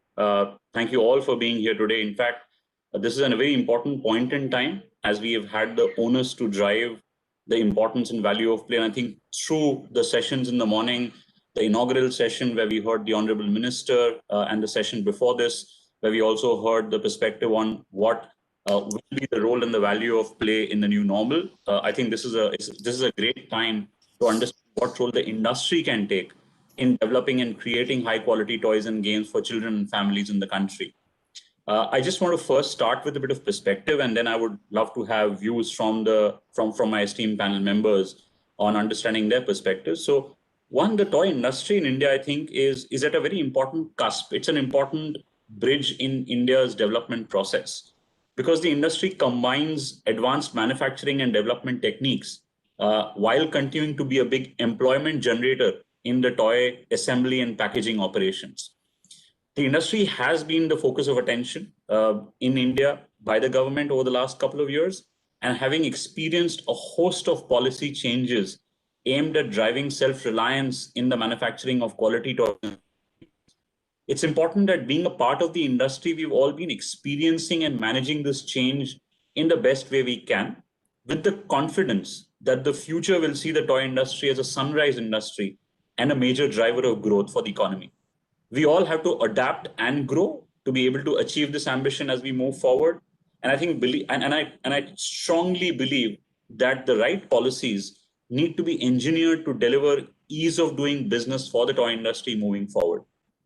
In this panel that we have today, I'll focus on discussing views on policies that are required to support this accelerated growth that we all are aspiring to achieve within the toy industry in India. Let's just begin with Sri Anil Agarwal, who's currently serving as the Additional Secretary to the Government of India at DPIIT under Ministry of Commerce and Industry. Sir, thank you so much again for being a part of this panel. Could you please share your highlights of how the government is looking at building the toy manufacturing capabilities in India, and how India can actually become a primary hub, a global hub for the toy industry? Thank you so much, Bhavesh, and my warm greetings to all the panelists and all the viewers on directly and indirectly on the show.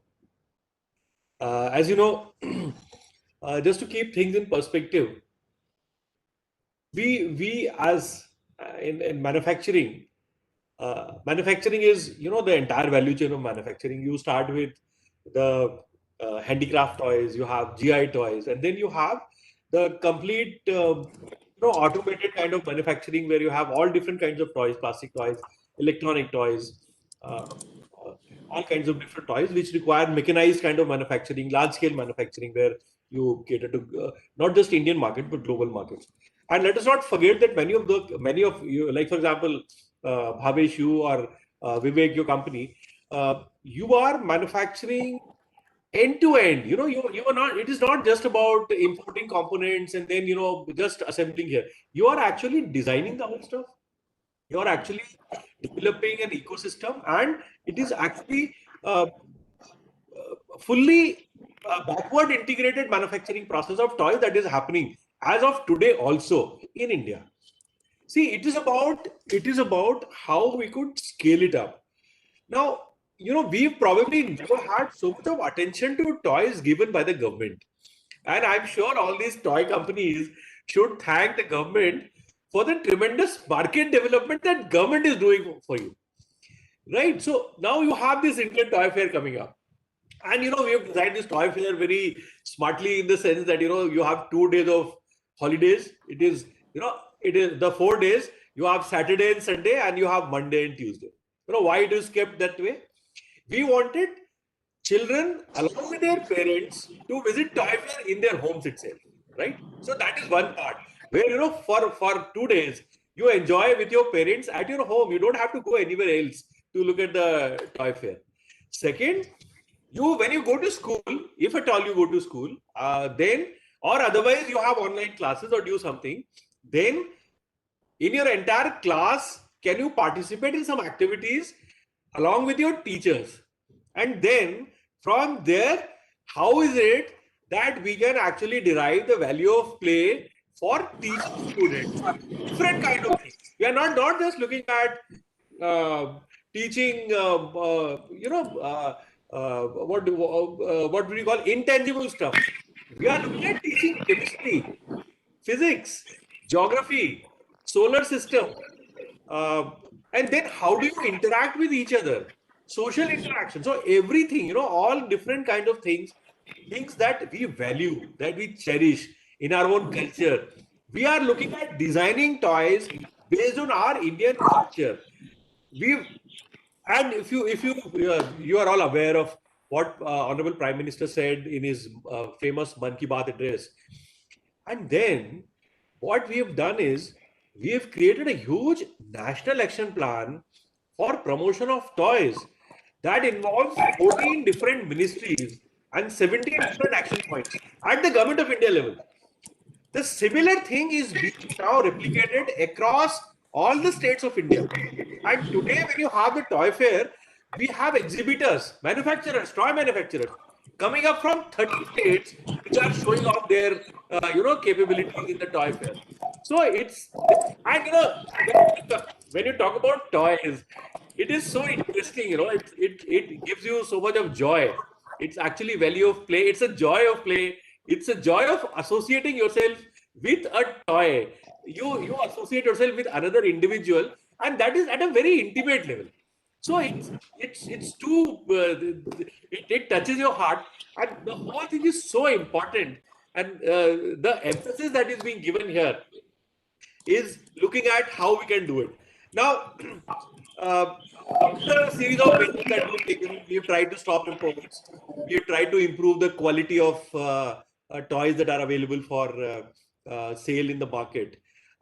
We are also looking at how we can develop toy clusters, and there we would be promoting toy clusters. If the industry wants to come up and establish toy clusters, the government is ready to support in whichever way you would like us to support.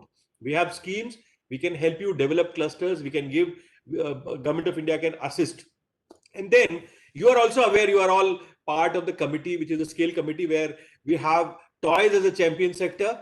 We are looking at the policies, those where some tweaking here or there is required.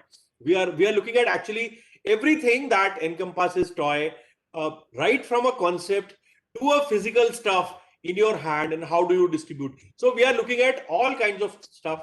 We look at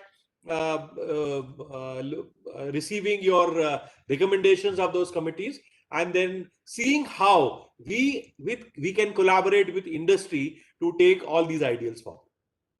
Thank you.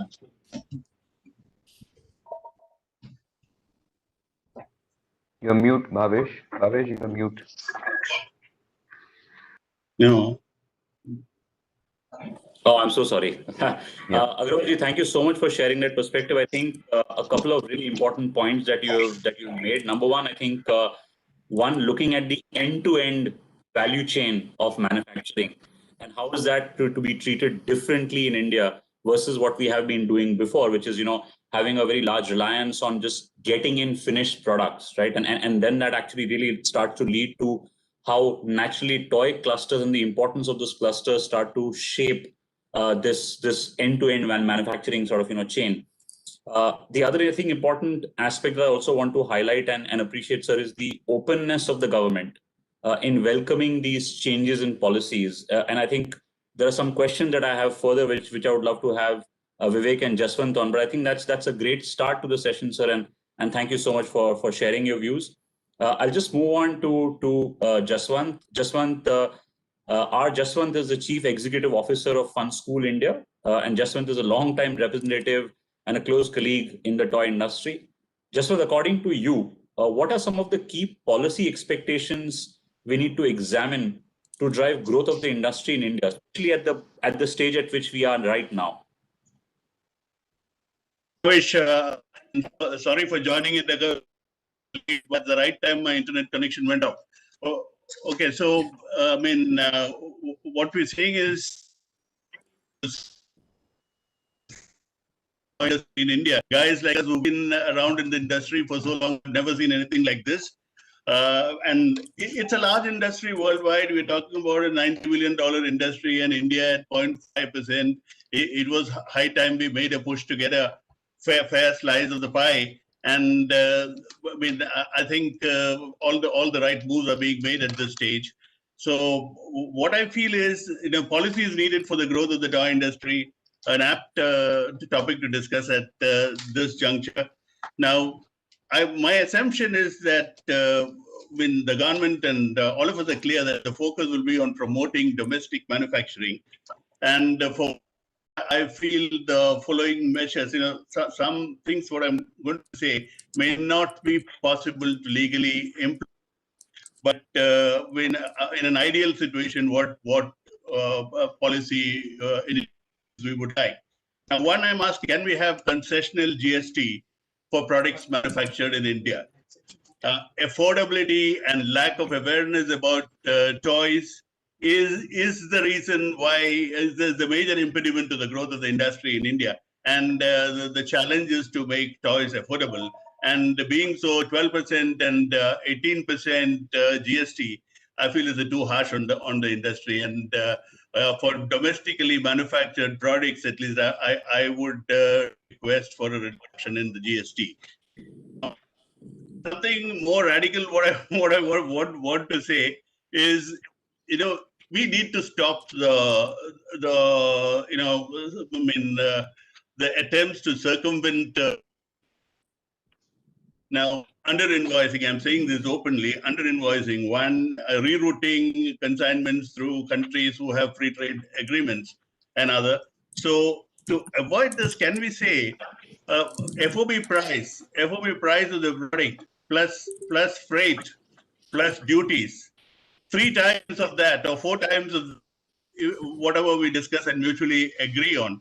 Can there be a cap? The MRP cannot be more than the freight plus duties plus FOB price of the product.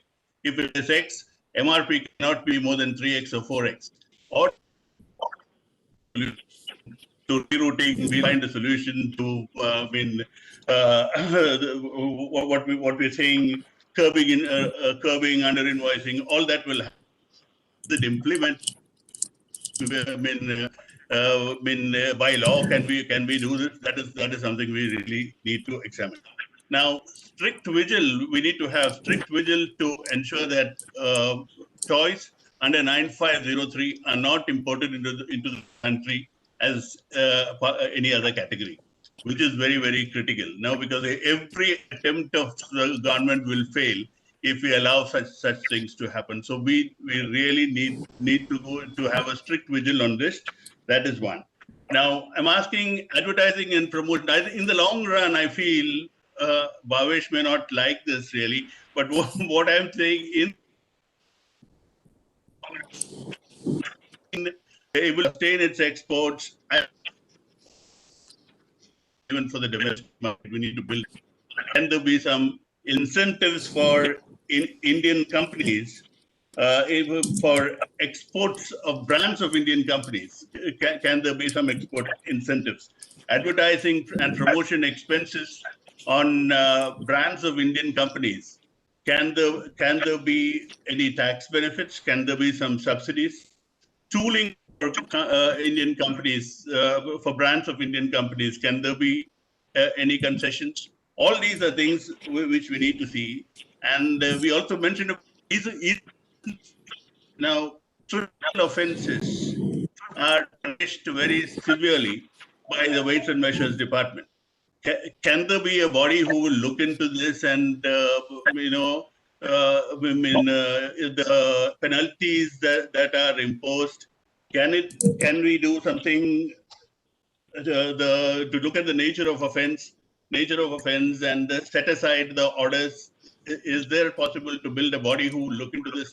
There is a lot of this is a small industry, huge penalties on trivial offenses, inconsequential offenses imposed by the Department of Weights and Measures. I think we need to put an end to that, and there must be a body which will look into that. These are the main things. Okay, we have this MEIS scheme, replaced by RODTEP. Now the incentive rate has still not been announced, and we are eagerly waiting to know what it will be, because that is very critical. And also, I have to say, this is a small industry. We're not so flush with funds. This is a COVID year. We're having our difficulties. Now, payments due on scripts under MEIS for 2021 is yet to be released. That's another thing which, all these are things which will help the industry grow faster. other things which I always harp on in different forums. Now we need to create a pool of toy designers, and design institutions need to have as electives toy design. NID has one, but this should happen in many more institutions, to have toy design as one of the electives. Yeah, then we need to support our artisans. We have made a first step towards that. I mean, toy clusters like Chennapatna, the artisans need handholding. They need support to bring out quality products. They need support in expanding. That is one way to do. Traditional Indian games and games which everybody is keen on. We are introducing about 15 products, and it will be launched at the national toy meet. All this will happen. So yeah, this is all I have to say. Yeah. Bhavesh, Joint Secretary has joined, Ms. Alka Arora. So welcome to you, ma'am. So maybe we can invite her for the discussion. Sure, absolutely. Mr. Agarwal, Mr. Agarwal, yeah, Mr. Agarwal, you're on mute, I think. Okay, so may I respond to what Mr. Jaswant just said? Yeah, please, sir. I was just going to summarize, but please share your views. Yeah, so he's taken up a number of views, and they are coming, from the experience of doing business of toys for n number of years. What I would suggest is, you can create a committee. Like we already have enough committees, but you can create somebody to do the due diligence, and let us have clear pain points on what are the pain points of the industry. Right, as you said, weights and measures, something on GST. I don't know how much doable is that, but other things, let us divide the whole thing into 2-3 parts. One is ease of doing business. So if you want to establish a retail shop, toys business, what are the issues specific to toys, and what are the things that you would like us to address? What is the current issue? How it can be addressed? If you can come up with formulations, I promise I will take it up with the concerned ministry, and let's see how we can resolve it. So please do this. Now, second thing is about, you said MRP 3 or 4 times. I don't know how it can be done. Let's have a workable mechanism which is accountable. This kind of a thing is probably too drastic for us to look at it right now. Let us see if consensus is there. We can always look at anything new. After all, we are there to look at the newer suggestion, which could be transformatory also. So there is no problem in looking at any suggestion that you are coming up. Under invoicing and of course rerouting, we've tried to do something on that.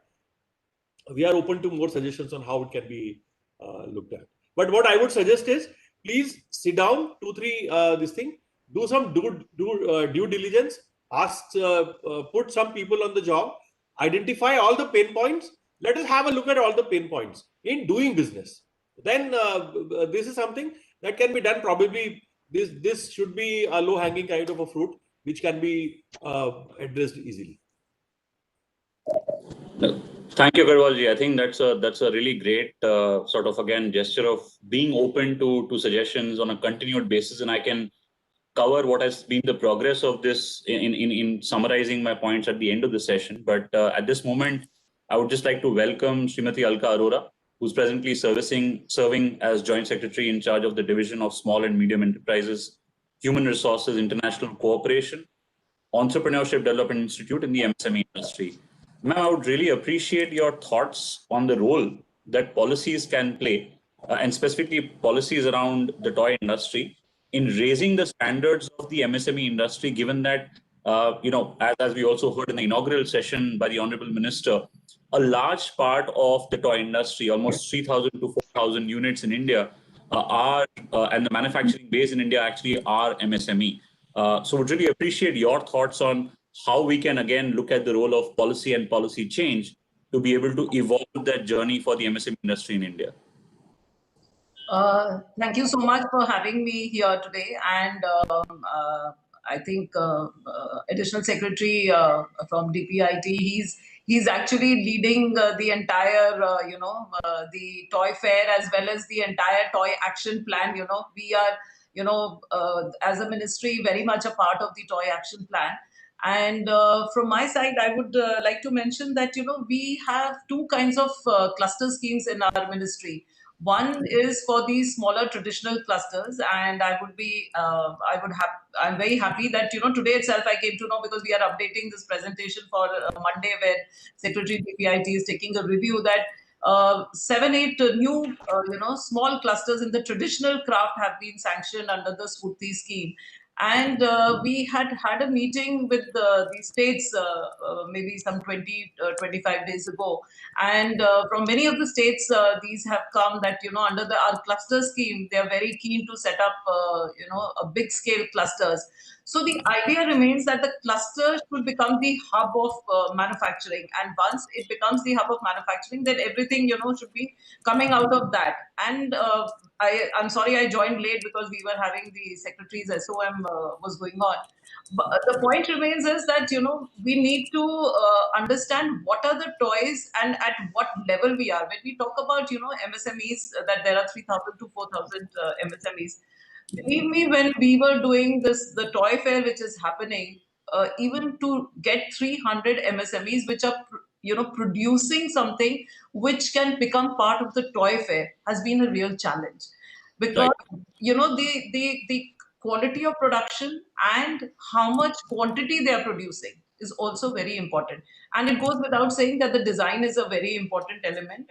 And we have many of the senior people from the industry who are present here. They are from the toy associations. They all know that we have a design scheme, and we are working very closely with NID. And we also have the technology centers. So the technology centers are ready to, work closely with the toy associations, toy association and the MSMEs. Only thing is, we need to have this kind of partnership where it is a win-win situation, because the technology centers are also autonomous bodies who are, in the market. Government does not give them any money. So it has to be a win-win situation, and whatever we are doing, this partnership needs to be a long-term partnership. Not that, today we are doing something, and we need to understand the market, what is the demand of the market.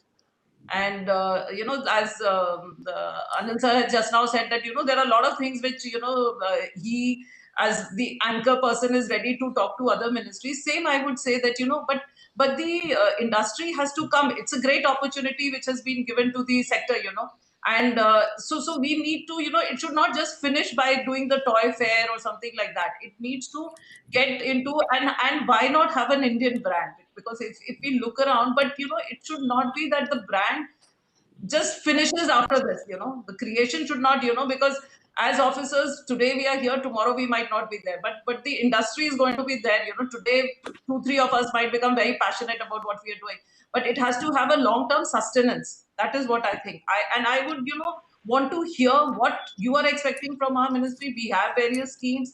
We are ready to craft out more. We are ready for the technology center, especially in robotics as well as electronics. We really want to work with this with the MSMEs who are wanting to do. The design scheme is very much there. So how the sector wants to work with us, that roadmap has to come also from the industry. So that is all I have to say. No, thank you very much, ma'am. I think, to tell you the truth, you've raised some really relevant points. I think I really appreciated the kind of progress that I think you mentioned has been made on the two kinds of cluster schemes and the way in which, new clusters have been sanctioned. I have to say, ma'am, from experience and also understanding how this development process has occurred in other countries, which are quite competitive in the toy industry manufacturing space. And I know that our ambition today is to take a large part of share from those countries. The real success and the root of how this explosion happened in their capability actually started exactly like that. It started at a cluster level. When these clusters came together, when these clusters started to almost be self-sufficient in terms of the backward integration, relying on indigenous design and development, product development, tooling, etc. for toys, it really started to take on a very different pace of growth. And I think that's going to be very critical for us. And I have to say, with the number of forums that have been now open to the industry to contribute and to sort of comment on how we can start to evolve on all of these things, we will be able to feedback and constantly engage in a dialogue with the government to be able to evolve this at a continuous pace. And I think this is a great moment, to bring in my dear colleague and friend Vivek Jhangiani, representing Titama and the chairman of the Toy Sector Committee at FICCI. Vivek, what do you believe are some of the green shoots of growth and development of the industry till date, owing to the support of the government? And do you see any challenges that the toy industry can come together, and how we need to evolve again in this continuous feedback and engagement on policy development and evolution in the country? Thank you, Bhavesh. And, I would like to thank Agarwal ji and Mr. Arora ji that, you touched upon a point, ma'am. I've never seen such passion from, if I can call it, in any government, departments, as I'm seeing from both of you. And it's really been a booster shot for us in the toy industry. We may have certain different viewpoints, but at the end of the day, my head is spinning in a good way. The kind of policy changes that are coming in has been amazing. For once, we are being recognized, as Jaswant would say, being here in the toy industry for over 25 years, 30 years, we've never had this kind of attention. And just to deviate from let's say, just policy making, and what we really need is, I think you all have turned on a switch for us. You have given us something that we have been wanting and needing, and that is bringing toys into the everyday part of a child's life.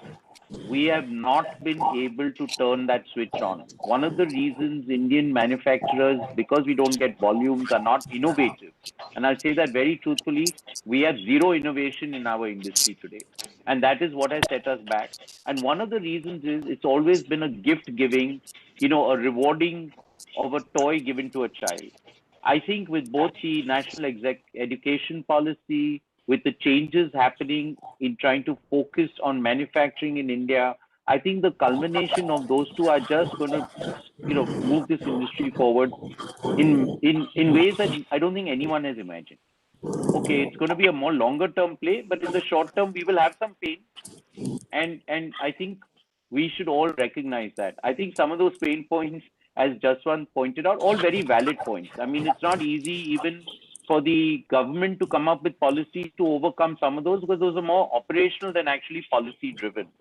So when I say that, I really believe, Anil Agarwal ji, like you touched upon some of the points that Jaswant said, I think we should really focus now on ease of doing business. On ease of doing business as to how our productivity, our innovation is higher than it was before. How do we come up with products that suit, and I think Jaswant touched upon this point, how do we come up with products that suit the budget of the Indian child? Having QCO is a welcome move. How do we make QCO not too expensive that it affects the cost of the product? We're not saying move away from quality standards or the quality of the product, but it's a challenge to be able to maintain a price and have regulations. So what we really need to look at is a mixed match of both, where we try to maintain the standard and yet be able to service. We are, after all, most of our children cannot afford even some of the toys made by us Indian manufacturers. So we need policy making where it can be a balance between proper regulations that are required, but the cost to the industry should not be so enormous that it affects the eventual price output of the product going forward. Yes, we have the pain points of the weights and measures and all of that, and I think that can be easily addressed by the government. And I think we need to come up with a mixed policy of this balanced approach, to take this forward. It's just, when you talk about green shoot approach or any of those approach, it's what Anil Agarwal ji just touched upon. It's about conceptualization to commercialization. Okay, every step of that way, we all in this industry, Jaswant, myself, all of us, have been in it for so many years. So we know it inside out, we know what we want. It's about being able to convince policymakers on how those wants can be translated where it's a win-win for everybody. So I think if we can focus on ease of doing business, if we have 3,000 to 4,000 MSME manufacturers, One of the reasons that a lot of them have not even applied for a QCO standard is because they are lost. So the government is holding their hand and helping them. Like that, I think there are lots of things that we as an industry really need to reach out to the government and try and work with the government to see how this whole effort by the government on the toy industry doesn't wane off. It doesn't happen as Alka Arora ji just said, you know, toy fair and it's over. It's not over for us. It's the challenges and all will be there. I think promotion of manufacturing in India is important. There are certain laws that can be framed for the toy industry, which could be carved out, which I think it has to be a give and take on both sides. And I really believe that it can then be a win-win for everybody.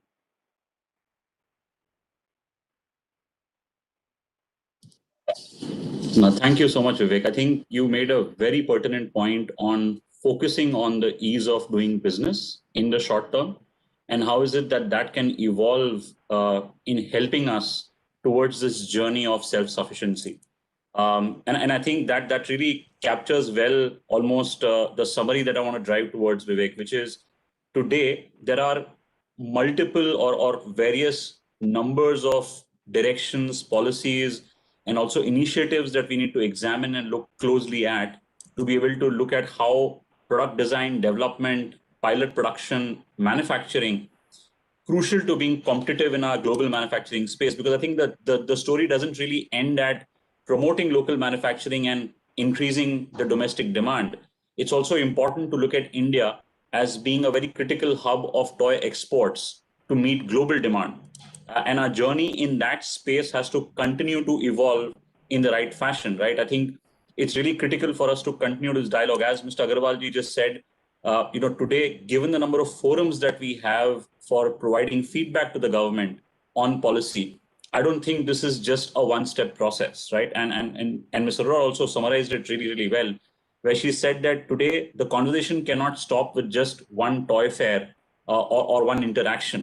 Right? It has to continuously evolve. And I have to say that we are starting a journey. This year has definitely been a big Kickstarter in the attention, the focus that the toy industry is getting to galvanize this self-reliance on manufacturing. But we do need to acknowledge that as we start to move forward, we need to hold hands of not just the MSME sector, but also other manufacturers who are still in the journey to understand what are the challenges that they face. And policy has to answer to those questions really clearly in how to ease their way of building scale in this sector, which I think is very critical to ensure success of somebody surviving in the long term in this industry. So with those words, I would really like to thank my panelists and my colleagues to make this conversation a really interesting one that I think really concludes brilliantly on the 3 sessions that we've had today. And Chetan, I would like to request, because we've not had the time to look at that video that we ran in the last session, it'll be great to get that view from a different industry international player, and then bring a conclusion to the session. I think Anil Agarwal ji is going to add yes, that. Yeah. So Bhavesh, I wanted to suggest one thing. Sure. When you're looking at ease of doing business, also look at ease of exporting on e-commerce platforms. You know, we've been working with gems and jewelry sector on how we could export, how we could say that, so there are a number of issues we are having to sort out with customs, with Department of Post, on how actually a physical thing moves from somewhere, some location in India to, let's say, some location outside in US or Europe. Now, we have huge traditional toys, and they would have tremendous market if they are produced of different good quality in Europe, in maybe US. Can we look at the processes which are actually today, as they exist today? Now, supposing someone were to order something on an e-commerce platform, how is it, how simple it is for somebody to cater to that order? Can you actually, how costly it is? How does it compare with costs in other countries? How much time will it take? What are the kind of things that we should do to promote export of toys from India? Can we have a look at that? So when you look at ease of doing business, please have a look at this aspect also. Absolutely. So can I just add? Sorry, please. I also wanted to add something. I wanted to request Vicky to also look into, the main problem which comes is the raw material supply. So what is the raw material which is required for any, whether it's the MSMEs or, the industry which is at a better stage, of production? What are the key elements which are required, because no, you cannot get into major manufacturing and export till you look into the costing of the raw material.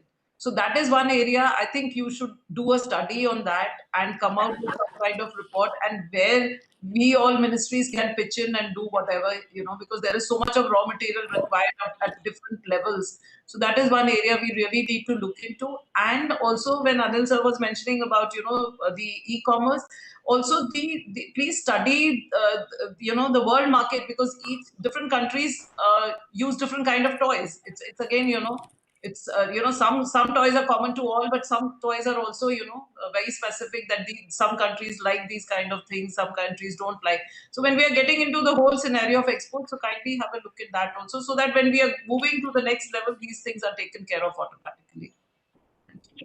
So Bhavesh, I'd like to just add a couple of points. Please do it. Arora ji, you touched upon a very valid point. So we at FICCI we're part of the scale committee on looking at every aspect of the toy industry and how can we be more competitive from the export market. And raw material is one of the points that has been discussed. This is being led by Shri Pawan Goenka ji and being presented to the Honorable Commerce Minister. So unfortunately, the government is very open to taking our ideas and all the kind of pain points, and we put that into a note which has been prepared. To go back to what Agarwal ji said, sir, you touched on a very important point. When we talk about e-commerce, the cost of freight is a killer, sir. We need to find a way. I mean, this is only one of the points. We need to find a way to be able to bring that cost down, and yet somebody being able to ship out 2 pieces, 5 pieces, 20 pieces, because that is where we will start.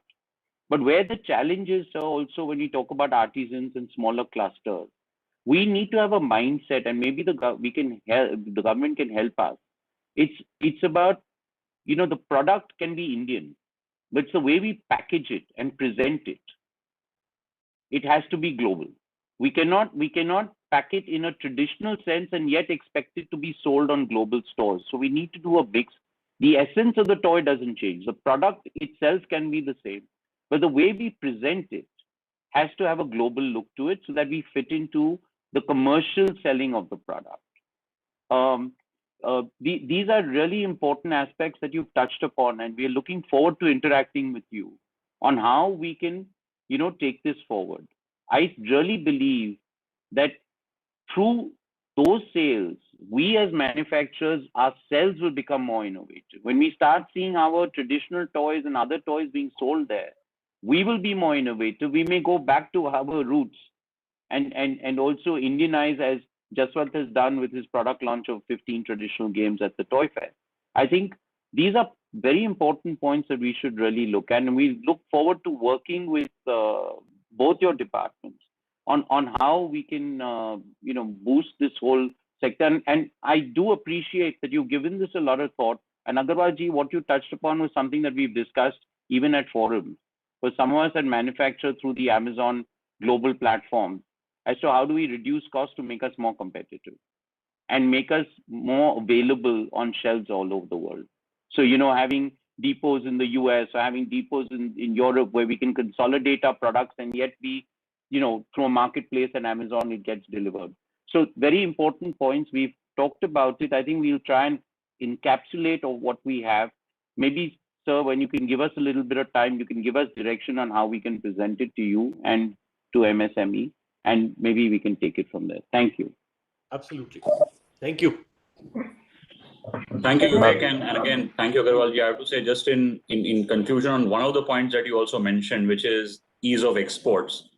From personal experience, I can tell you that even simple things like, how the process of getting a country of origin certification has evolved in the last couple of months has been really fantastic. And that also goes to prove how policy is constantly evolving and changing. It's become so much more easier And as our own, manufacturing partners have experienced, this has actually become a much more faster way of being able to accelerate clearances for getting these exports processed. So we will definitely continue to engage with you in these dialogues to evolve policy. And I think we again appreciate fully from the toy industry and on FICCI's behalf on how this dialogue and how this partnership has been moving and progressing and growing in just a couple of months and the future it holds for the toy industry in general. So again, thank you so much everyone for joining the panel. Your views and the kind of discussion that we've had so far, it's been absolutely illuminating. Thanks a lot.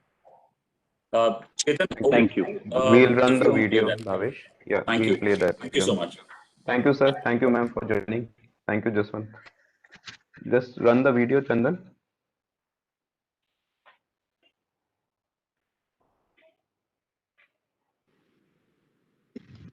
Good afternoon, everybody. Thank you very much for inviting the LEGO Group to speak on this very important topic of the relevance of toys and games in the new normal.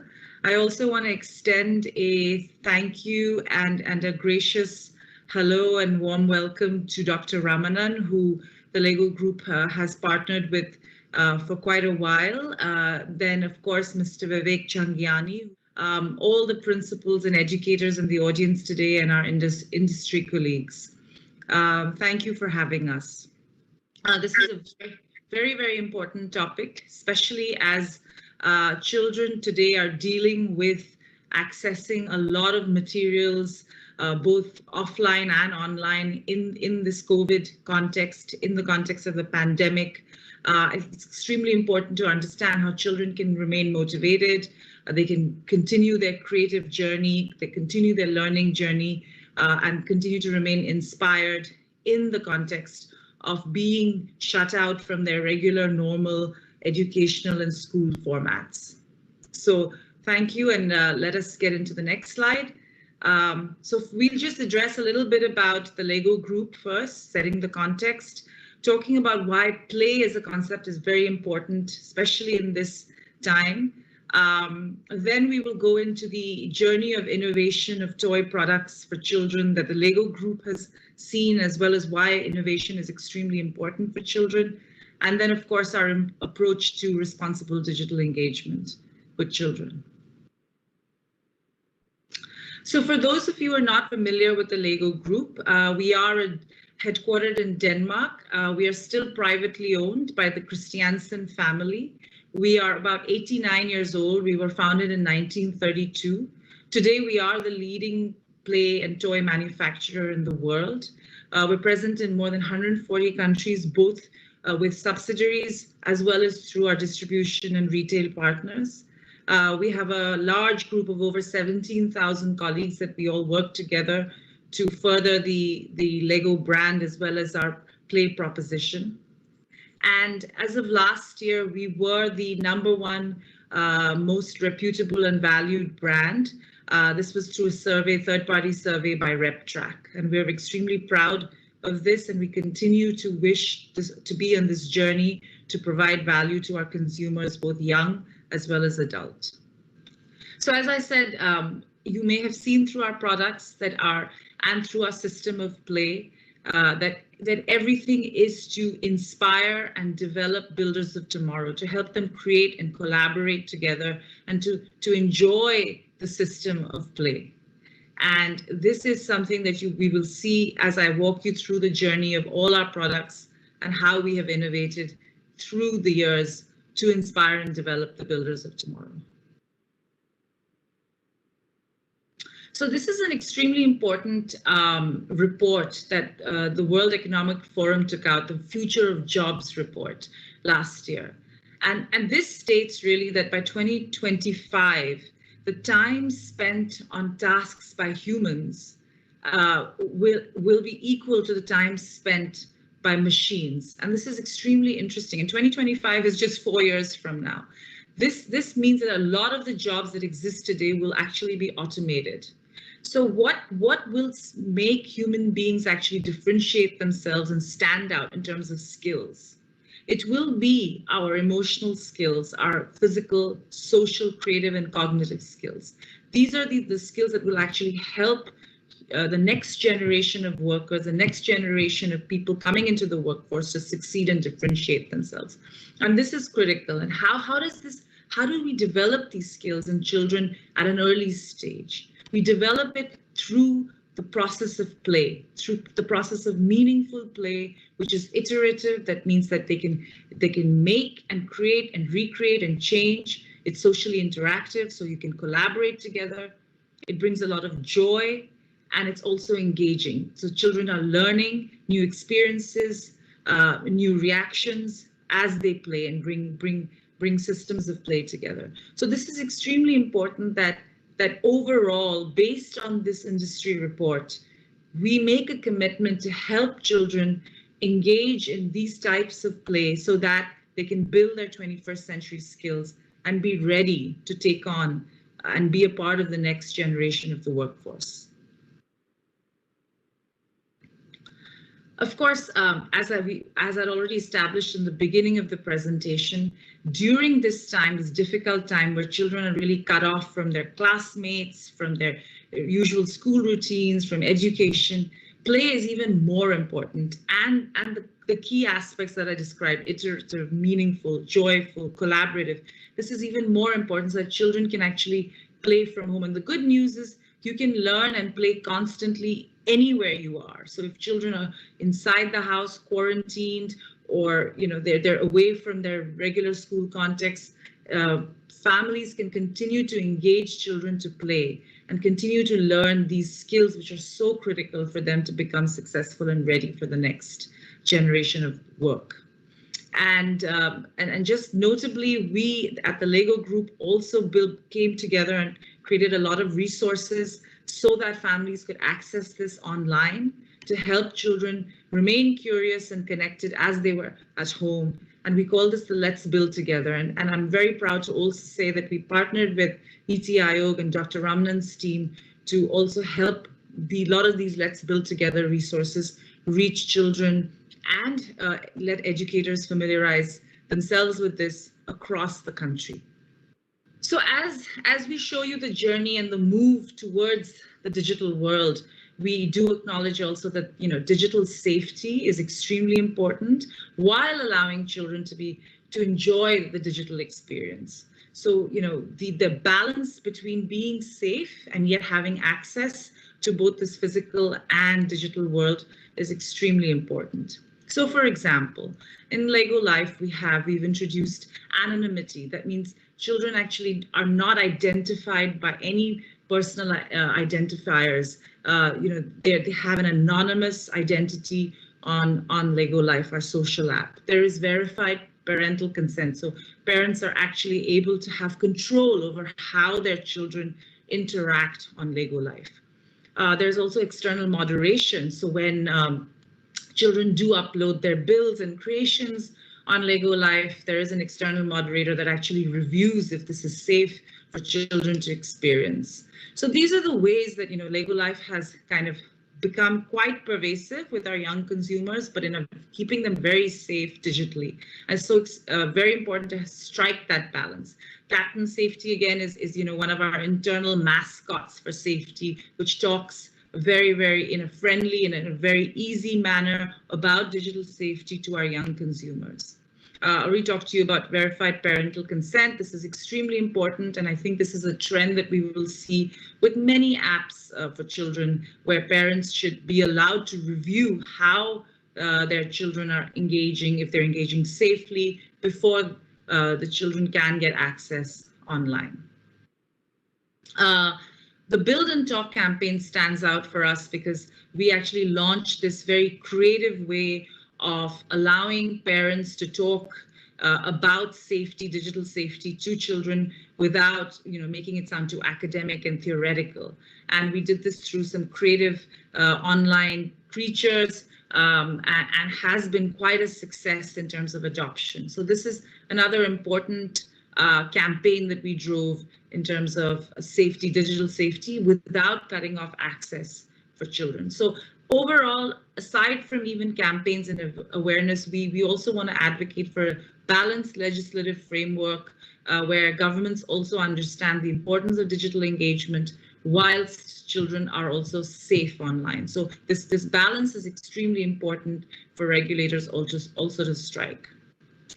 And then, of course, we have a very long-standing partnership with UNICEF. We were one of the key collaborators with UNICEF to actually develop the Children's Rights and Business Principles document and the Children Online Safety Tool. And this has gone through an extensive, rigorous process using focus groups, talking to researchers, educators, and we are very proud of this partnership with UNICEF, which has helped a lot of regulators, a lot of educators, and a lot of think tanks also understand the right ways of framing safety and access for children online. These are just some examples, what we were talking about. Captain Safety, a very easy and friendly and fun way to engage young consumers on how to stay safe by reinforcing certain principles. Safe Internet Day, of course, Captain Safety, we do use this mascot and this symbol very, very prevalently on Safe Internet Day because it's an extremely important day to reinforce the importance of children staying safe online as well as engaging online.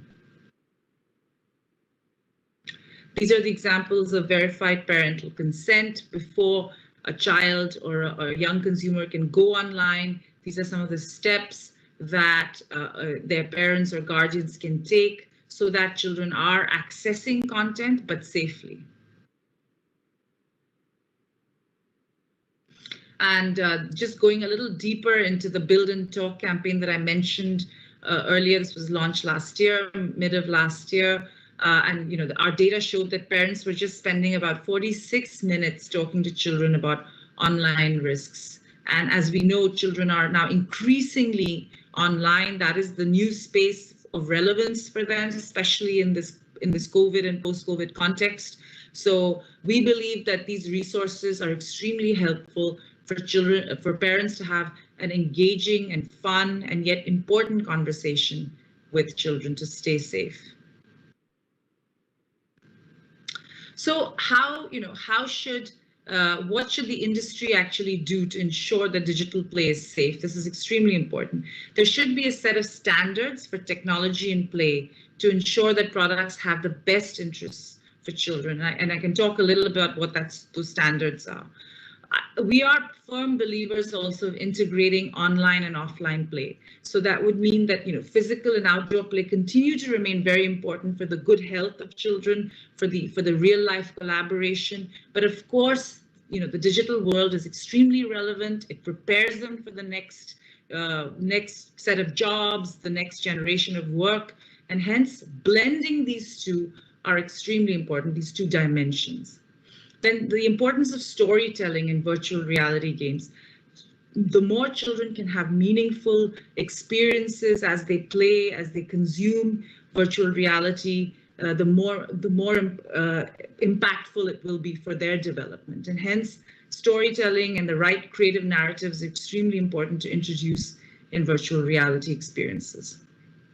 And of course, there should be more engagement of experts as digital toys are developed, and to also ensure that we are running focus groups to observe children on how they play so that the right types, frameworks of innovation and safety are developed. Then let me also just address a little bit of what we mean by standards. When we say standards, there should be age appropriation, there should be support for learning, there should be an enablement for the child to play safely, but also cultivate creativity and imagination. There should be appropriate tests for with children, so focus groups before release. And diversity is extremely important.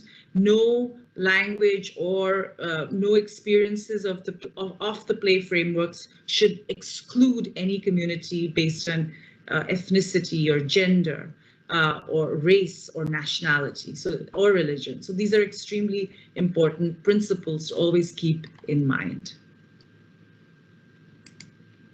So with that, I'd like to thank you all for listening to me and to the LEGO Group's concepts and principles. I hope you found it interesting. Please do contact me at any point of time. Vicky would have my email address if there's any more information required or would like to engage in a further dialogue. As I said, we're extremely proud to be a part of the India story. We have a full wholly owned subsidiary now, a team in Mumbai, and we continue to focus on how to innovate for Indian children specifically and how to develop the right experiences for Indian children as we go through this journey in India too. So thank you very much. Thank you. So with this, we come to the end of this second edition of the Value of Play program of FICCI, led by FICCI Toy Sector Committee. And we have our both chair and co-chair. Vivek, I wanted to thank both of you. You have been a great support for this committee, for this program and all the activity that's happening and all the forthcoming National Toy Fair. So thanks a lot to you, Vivek. Thanks a lot to Bhavesh also. And we continue to keep this momentum in the toy sector. And of course, we'll be having at 3 o'clock the activities, online activity for the kids. So there again, we are expecting around more than 500 kids from various schools across the country joining for this online activity.